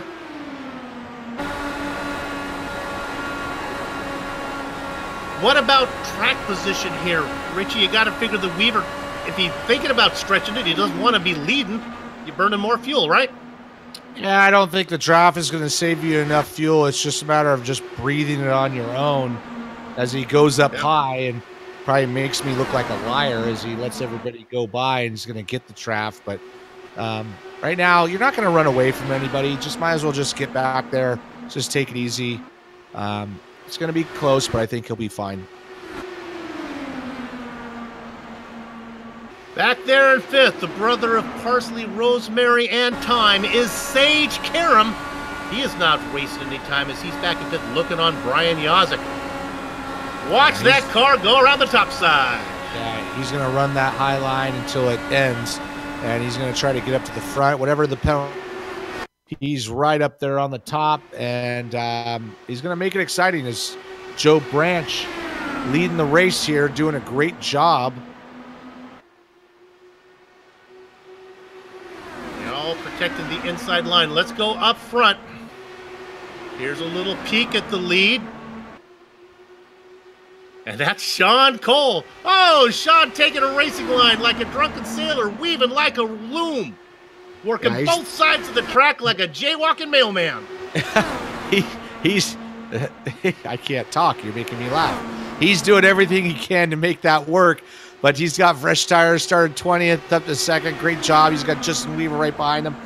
He's going to try to look for the lead, but he can't give up that inside lane. So here comes Justin Weaver, and there goes Sean Cole right to the bottom to take that lane away from him. And then he goes right back to the top. Talk about on the top. It's Sage Karam. Justin Weaver down low. Telling Karam, put on the reggae music. If you're going to pass me, you're going to have to do it high. Karam says, no problem, man. And he takes the top line, gets it done, move Karam up into third. Yeah, Karam's going to come no matter what. I mean, he was definitely dominating this race.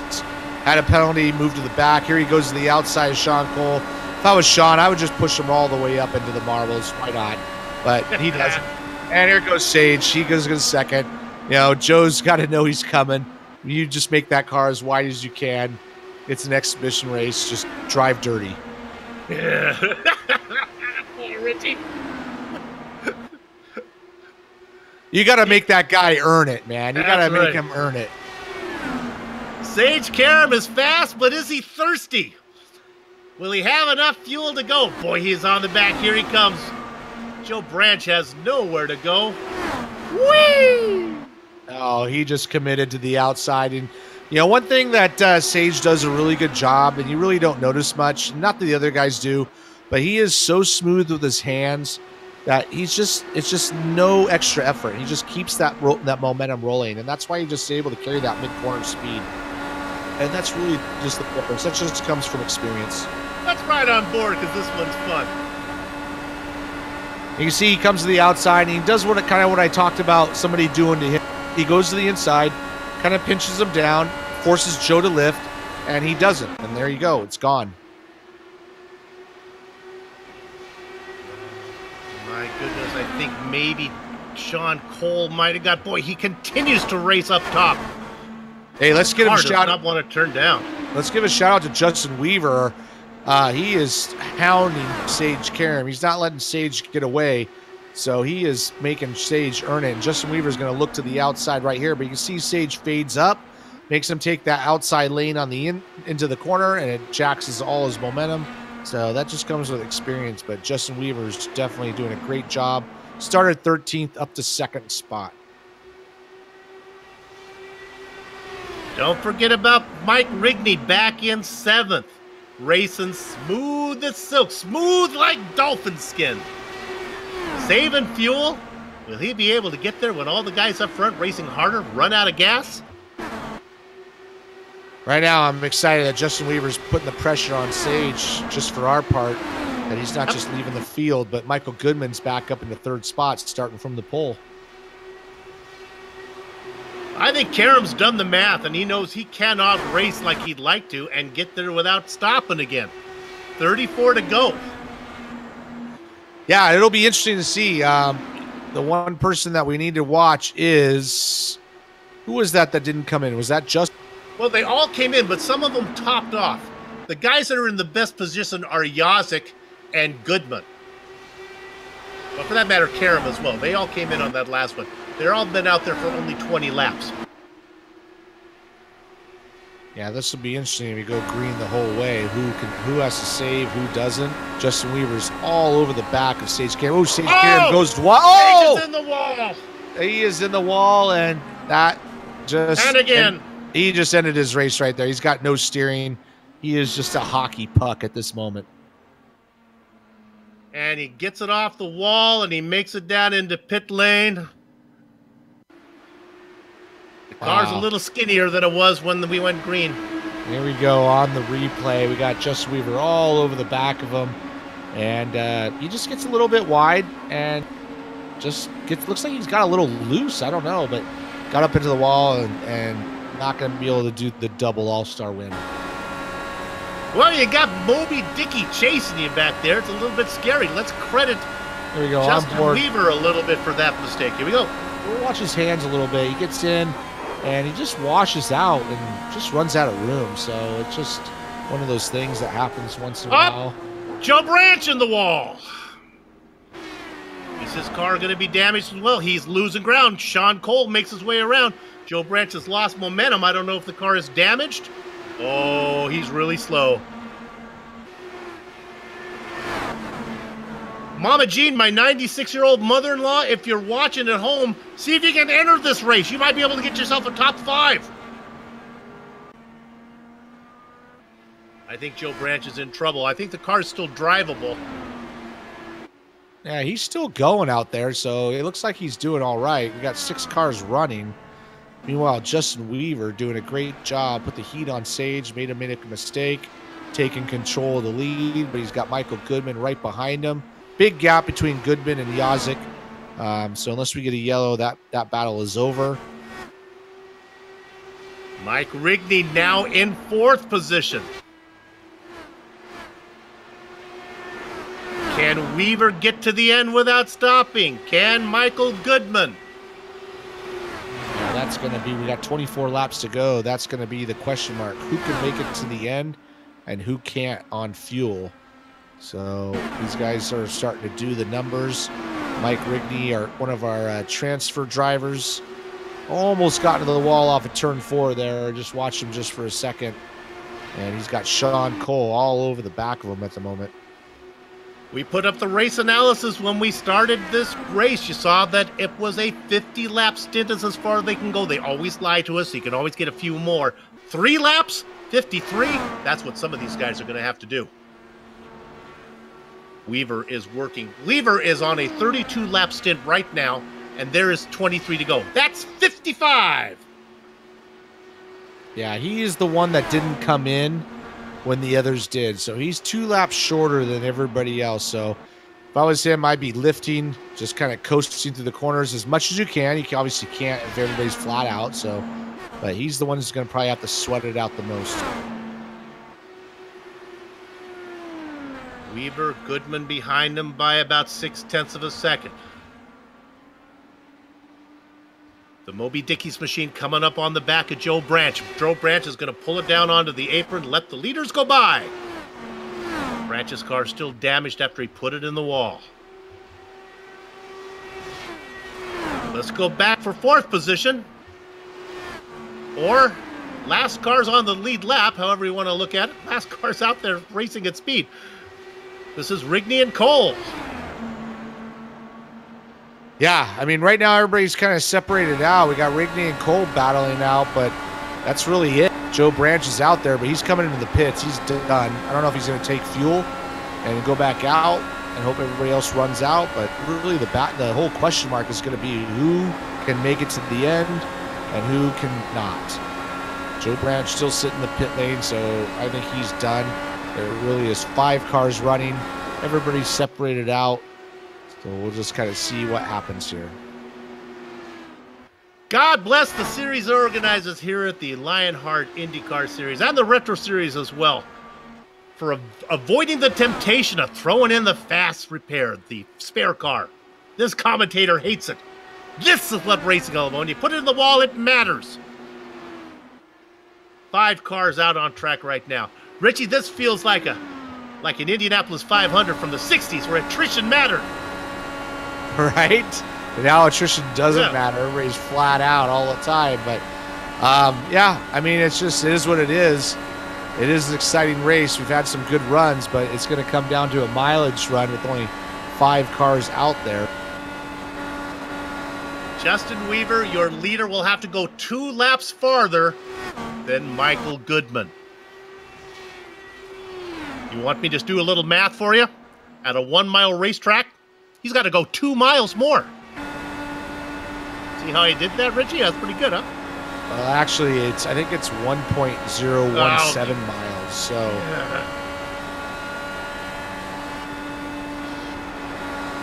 Weaver, Goodman, Yazik, Rigney, Cole, nobody within any probably 20 car lengths of each other. Yeah, I'm gonna go out on a limb here, and I'm gonna say Justin Weaver doesn't make it. He is 2 laps short. That's a lot to make up when you're running out front. You can't lift that much. So I'm gonna call it out that Michael Goodman is our winner. Not to say anything about Justin. Oh, Sean Cole took a tow. And then there were 4. He was chasing behind Mike Rigney. Yeah, just got a little wide. Yeah, just got a little wide. You know, once you get to that point where you commit to the corner and you start getting out wide, you can't get off the gas. You can't just slam on the brakes. It's just the way it goes. You can see his hands turn. Just, that's it. It's over. So there's 4 cars running. I'm just going to make a prediction. Justin Weaver doesn't make it. Michael Goodman does. We are down to the final 10 laps.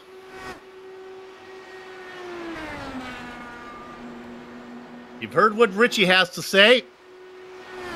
I'm going to go with Michael Goodman. He's number 99. We'll go for Greg Moore right there. And I know Justin Weaver's awesome, but that 2 laps, I think, is going to cost him. Slow down, Justin Weaver. Ease it. Well, that's the problem. He's got Michael Goodman right behind him, so he can't slow down too much. So that's the whole point, is that Michael's putting just enough heat on him to where he can't just coast around. So he's either going to suck it up and go to the end and run out, or lift and finish second anyways. So we'll see. He's definitely going to make it exciting right to the end. If going slow translates into better fuel mileage, then again, Mike Rigney back and forth. He has no reason to go fast. All he needs to do is go fast enough to stay on the lead lap. Yeah, he's on the same pit strategy as the other 3. The only one that's the odd man out is Justin Weaver. So we'll see. We got 6 laps to go. And we'll see how much he's got. I'm sure he's sweating it out. I would be. Yeah, Yazik is on that same strategy as well. But again, Yazik just needs to go fast enough to stay ahead of Rigney. He has no chance of catching the guys up front, so he can just wait. That's not the case for Justin Weaver, because Michael Goodman's putting the pressure on. Those guys are putting in some pretty good time. Yeah, I mean, either Justin Weaver knows something we don't know, or he's just saying, screw it, I'm just going to go for it and see what happens. Because he is putting some good lap times down. He's running 17.8. And Michael Goodman's in the draft running about the same speed. So we'll see. Like, I don't know. I haven't done this, so I don't, this track, so I don't know how it's going to work out. But it looks like Justin Weaver is starting to slow down a little bit as Michael Goodman's starting to get a little bit closer. As you get closer with 3 laps to go, he's figuring out probably easier to calculate that fuel. He comes across the line right now. 2 to go. Can he make it? Here we go. Here's the money laps right here. He's 2 laps longer on his fuel than everybody else. Can he make these 2 laps? That would be 55 laps, according to Soup's math. And we'll see what happens. 1 to go from here, but here comes Michael Goodman. It might be a case of pace from Goodman. He's closing the gap now. He's down by 8 car lengths, 7 car lengths. He's coming, but there's only 2 more corners. Is there enough fuel? I don't hear a sputter. He's out of gas! He's out of gas at the final corner, and Michael Goodman steals the win from Justin Weaver. Brian Yazik gets 3rd. Mike Rigney, the last car out there racing, will get 4th. Oh, sweet sassy Malassi. 1 corner short. So that's unfortunate for Justin Weaver. He did a great job, but not taking that pit stop. But that was awesome. Great finish. That is what racing is all about, whether it's real world or simulated. That was some serious drama. Congratulations to Michael Goodman as he wins the All-Star event. The racing is over, but our broadcast is far from done. We'll take a short break. We'll come back to run down the entire finishing order before we talk to some of the drivers, and then put a lock on the gate and get you ready for the season that starts for real in a couple weeks. Back in a few.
The SimPit is an entertainment channel dedicated to the world of simulated motorsports.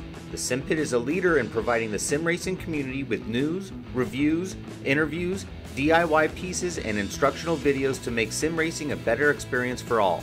Check us out at thesimpit.com or go to YouTube and just search for the SimPit.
Welcome back to the Global Sim Racing Channel, streaming your way on the iRacing Esports Network, and our coverage of the from Rockingham of the Lionheart IndyCar Season 7 All-Star Race.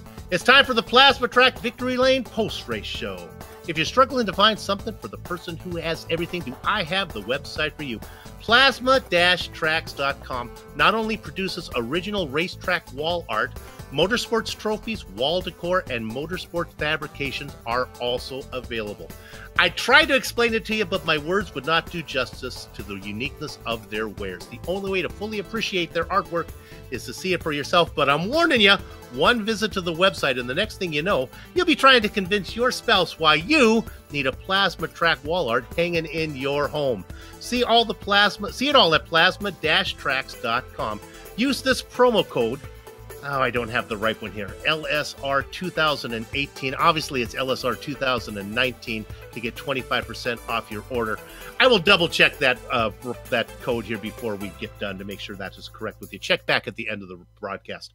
And now, let me bring you 100% of the finishing order. And it was Michael Goodman who was able to outdistance Justin Weaver by just maybe, 300 yards maybe? Michael Goodman gets the win. Justin Weaver runs out of fuel, has to settle for second. Brian Yozik, Mike Rigney go third and fourth. How about Sean Cole? He had a nice run until he had a mistake. He finishes 12 left down, but still in the top 5. Joe Branch, Sage Karam was fast, but once again, you got to finish.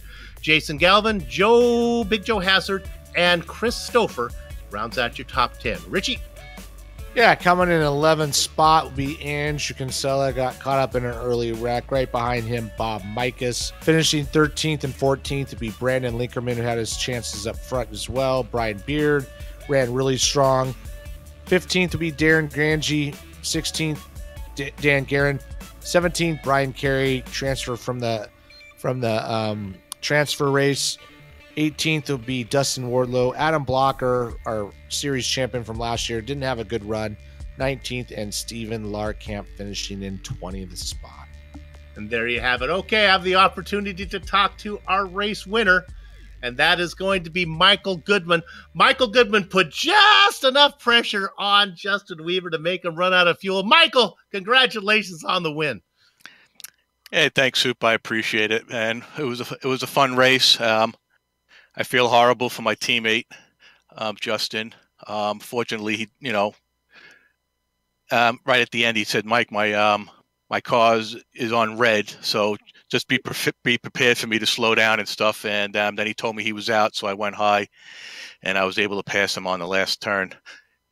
But regardless, it was a great run for Justin and I. We're teammates. 8 Ball Motorsports. We had a great night, and what else is there to say? It was nice to win one for a change, Yeah, you got the lucky break. Now, you had a 2-lap advantage as far as fuel-wise on your teammate. Did you have to save it all to get to the end, or could you race full throttle? I was looking at the numbers, and actually, when I finished the race, I probably did not need to make that pit stop. I could have made it. But knowing that I did pit and obviously get that little bit of extra fuel, I didn't have to concern myself at all with it. All right, I'm going to get you out of here on this one, and I want an honest answer. I don't want the traditional answer, I'm going to win the championship. What finish in the standings for you next season makes you happy? You say, hey, I had a good season.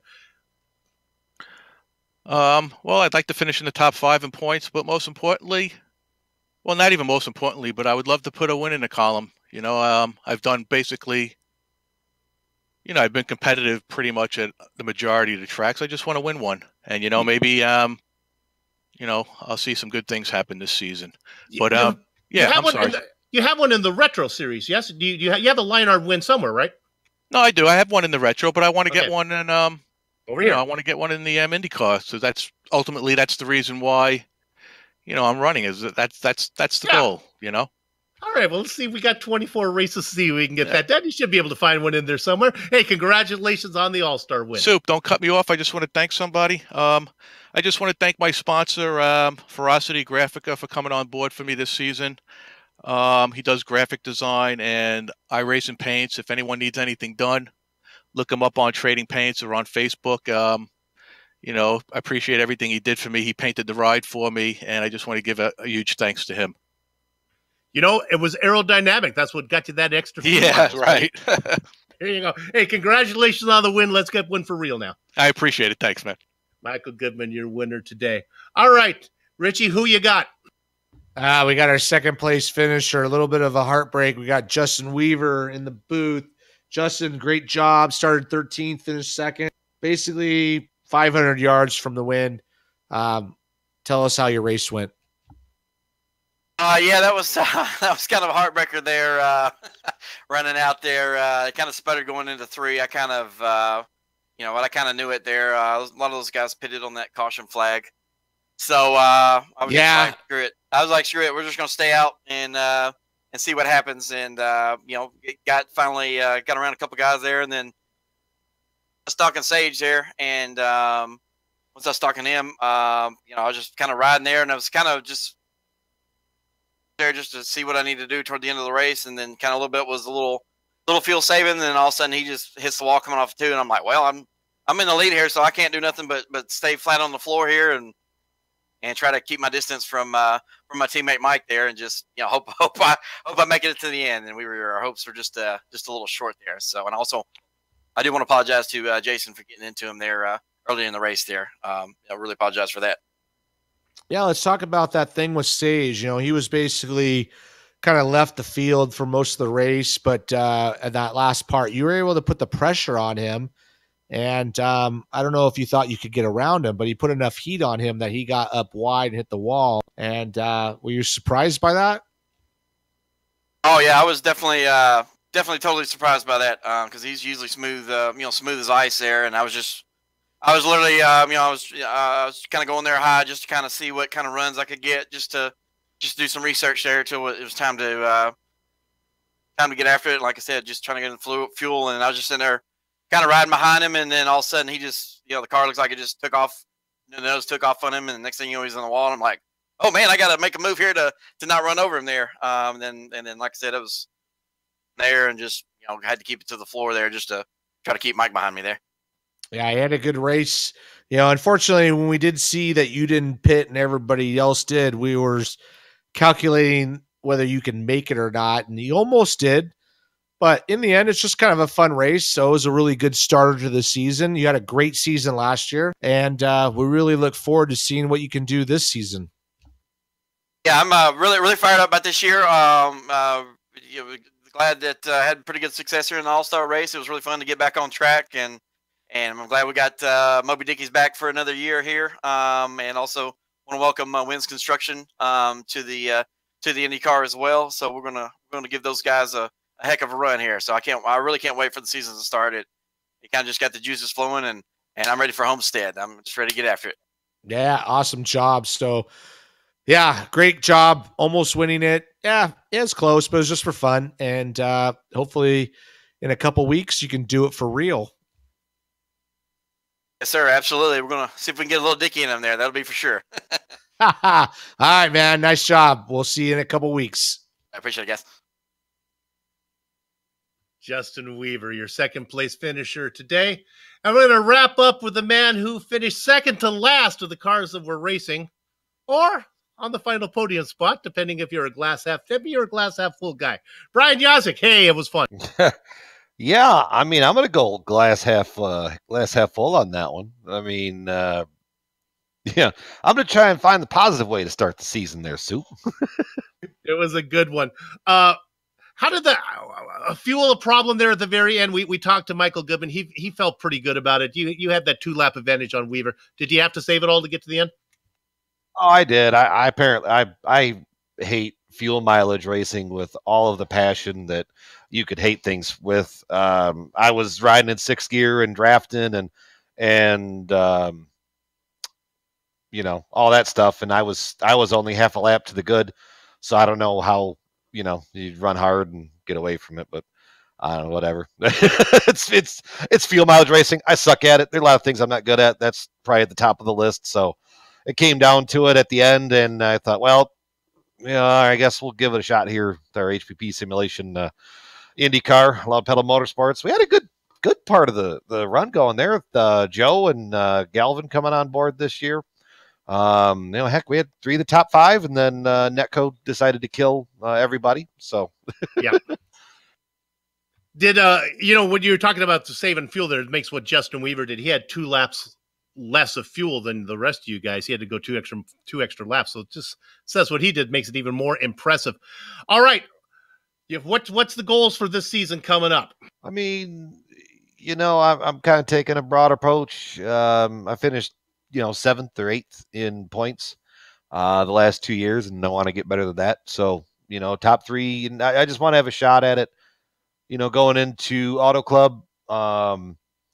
Obviously, put HPP simulation and thumbs up, cancer down. Loud Pedal Motorsports. I mean, I'm just so happy to to get a lot of people to have fun working with, and really get the season going and get us into a spot. So obviously, I want to have some success, but I want LPM, whether it be the thumbs up or the cancer down, whatever division of our main roster goes after the team championship. I'm fine with it.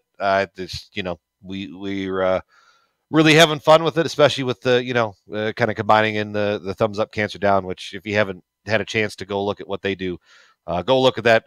Go check them out on Facebook and on the web. They're a wonderful, wonderful organization. Galvin kind of turned us all onto them last year, and they do wonderful work. So I'm really excited to, like I said, I'm really excited to get back on board and, get everything going this year. It's going to be awesome. So yeah, I mean, see what the season goes, but I'd like to have a shot at it in Homestead or in Auto Club. That's all I want, Soup. We'll get you out of here on this one. It's you and then James Grahula and Brian Greenlee working with the thumbs up guys, and then the cancer down guys are Jason Galvin, Chris Lanini, and Joe Hazard. How'd you guys divide yourselves up? Was it like arm wrestling, flipping a coin? How did that work? The biggest thing that I wanted to avoid was having a feeling of an A team and a B team. I wanted it to be 3 equal parts. I think really what we did maybe this year was I think we maybe just rolled it out. Maybe used a magic 8-ball. I don't know. I mean, we tried to.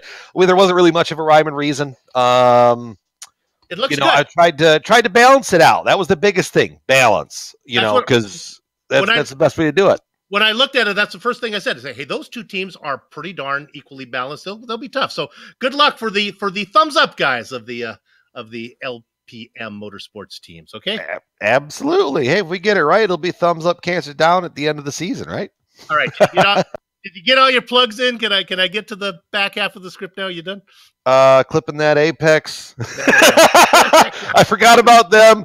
LRS 2019. That was the promo code you're looking for plasmatracks.com. Thank you, man. Thank you. You know what? It wasn't in the notes that I was given, so I'm going to give myself a pass on that one. Hey, way to go! Good luck. We'll look forward to you doing well the rest of the season. All right, sounds good. Have a good one, guys. All right, and with that said, it is time to close things up. And as I just say that, my script closes with very unfortunate timing. So hang on here while I see if I can open it up again. Meanwhile, while I do that, I would just like to thank all you guys for watching. And we hope that you stick with us for the entire season, as we're going to be here for all 24 races on the Global SimRacing Channel, streaming your way via the iRacing Esports Network. And with that done, I have found my script again that left me. So let's go ahead and thank the people that need to be thanked. And we're going to start, first of all, with everybody at First Medical Equipment. They've been the source of medical supplies and equipment in the Burlington, Iowa area for years because of their superior commitment to provide the absolute best in product quality and customer service. Richie, you're next. Yeah, and we have to thank Sim Experience. Sim Experience, the makers of AccuForce Pro V2 Complete, the premier professional racing simulation steering system. The key to the AccuForce Pro's incredible realism, this groundbreaking direct drive motor control system, providing a driving experience that, when combined with today's best racing simulators, is as close as you can get to the driving the real thing. For more information on the entire Sim Experience ecosystem, including the SimVive software, 3DOF, Stage Series Motion, and GS5 G4 seat, visit the www.simexperience.com. I'm telling you, you take some Sim Experience, you combine that with Butt Kicker that I'm going to talk about in a minute. Then when you're all done, get some medical equipment from First Medical to help you after all of that. You're going to be in good shape. That is one fine racing rig. Let me tell you, Butt Kicker. Their products add instant immersion to any game. Unlike a subwoofer that moves air and loses accuracy and force, no, not with Butt Kicker. It moves actual mass, producing a, say it with me, haptic immersion that's powerful and accurate. You know, Butt Kicker products add that missing driver-to-car connection, bringing more realism and immersion to your sessions. See all the family of products at, now this is important, use the article here, thebuttkicker.com. Use the promo code, I got this one, Lion25, to get 25% off your order. Richie? To contact any of the sponsors you see on the screen right now, go to LionheartRacingSeries.com. Click on 2018 sponsors, or maybe 19 sponsors. Read or scroll to the bottom where you can click on the company logo. I got to update our script. You know, hey, on the screen now are just some of the company's equipment and software that allows us to stream cyberspace into your place. The iconic music that lets your ears alert your eyes, hey, you're watching a GSRC production. That comes courtesy of Eric Ekholm and June Lalonde. You want to contact them? See the screen. That's how you do it. The Lionheart IndyCar Series returns Wednesday, March 13th for the season opener at Homestead. GSRC and IESN will be there to bring you all the action, and we hope you join us. The next broadcast on IESN is GRC's coverage of the American Thursday's Radicals from its brands. Coverage begins Thursday, February 28th at 9 p.m. Eastern. Sliding across your screen right now like Dorothy Hamill are just some of the upcoming broadcasts, so check those out and mark them down on your calendar. If you'd like more information about GSRC, including a complete list of future broadcasts, man, there are a lot of them, you can find it at, you know where, globalsimracingchannel.com. We're also on Twitter at GSR Channel and Facebook at Global Sim Racing Channel. And while you're here, if you haven't done so yet, go on over to our YouTube channel and hit that big red button and become a subscriber. Finally, on behalf of the men whose voices you just heard, that would be Richie Hearn and myself, I got to thank myself here. Boy, this script is just brutal here. And our director, Amjad Yaman, and our camera artist, Dougie Beard. I'd like to thank all of you for watching. Who wrote this thing? Congratulations to Michael Goodman, who picks up the All-Star win here as we're going to start our season coming up in 2 weeks. With that said, we're off to have fun, storm of the castle. So until next time, race clean, race hard, update the script, and we'll see you on the track.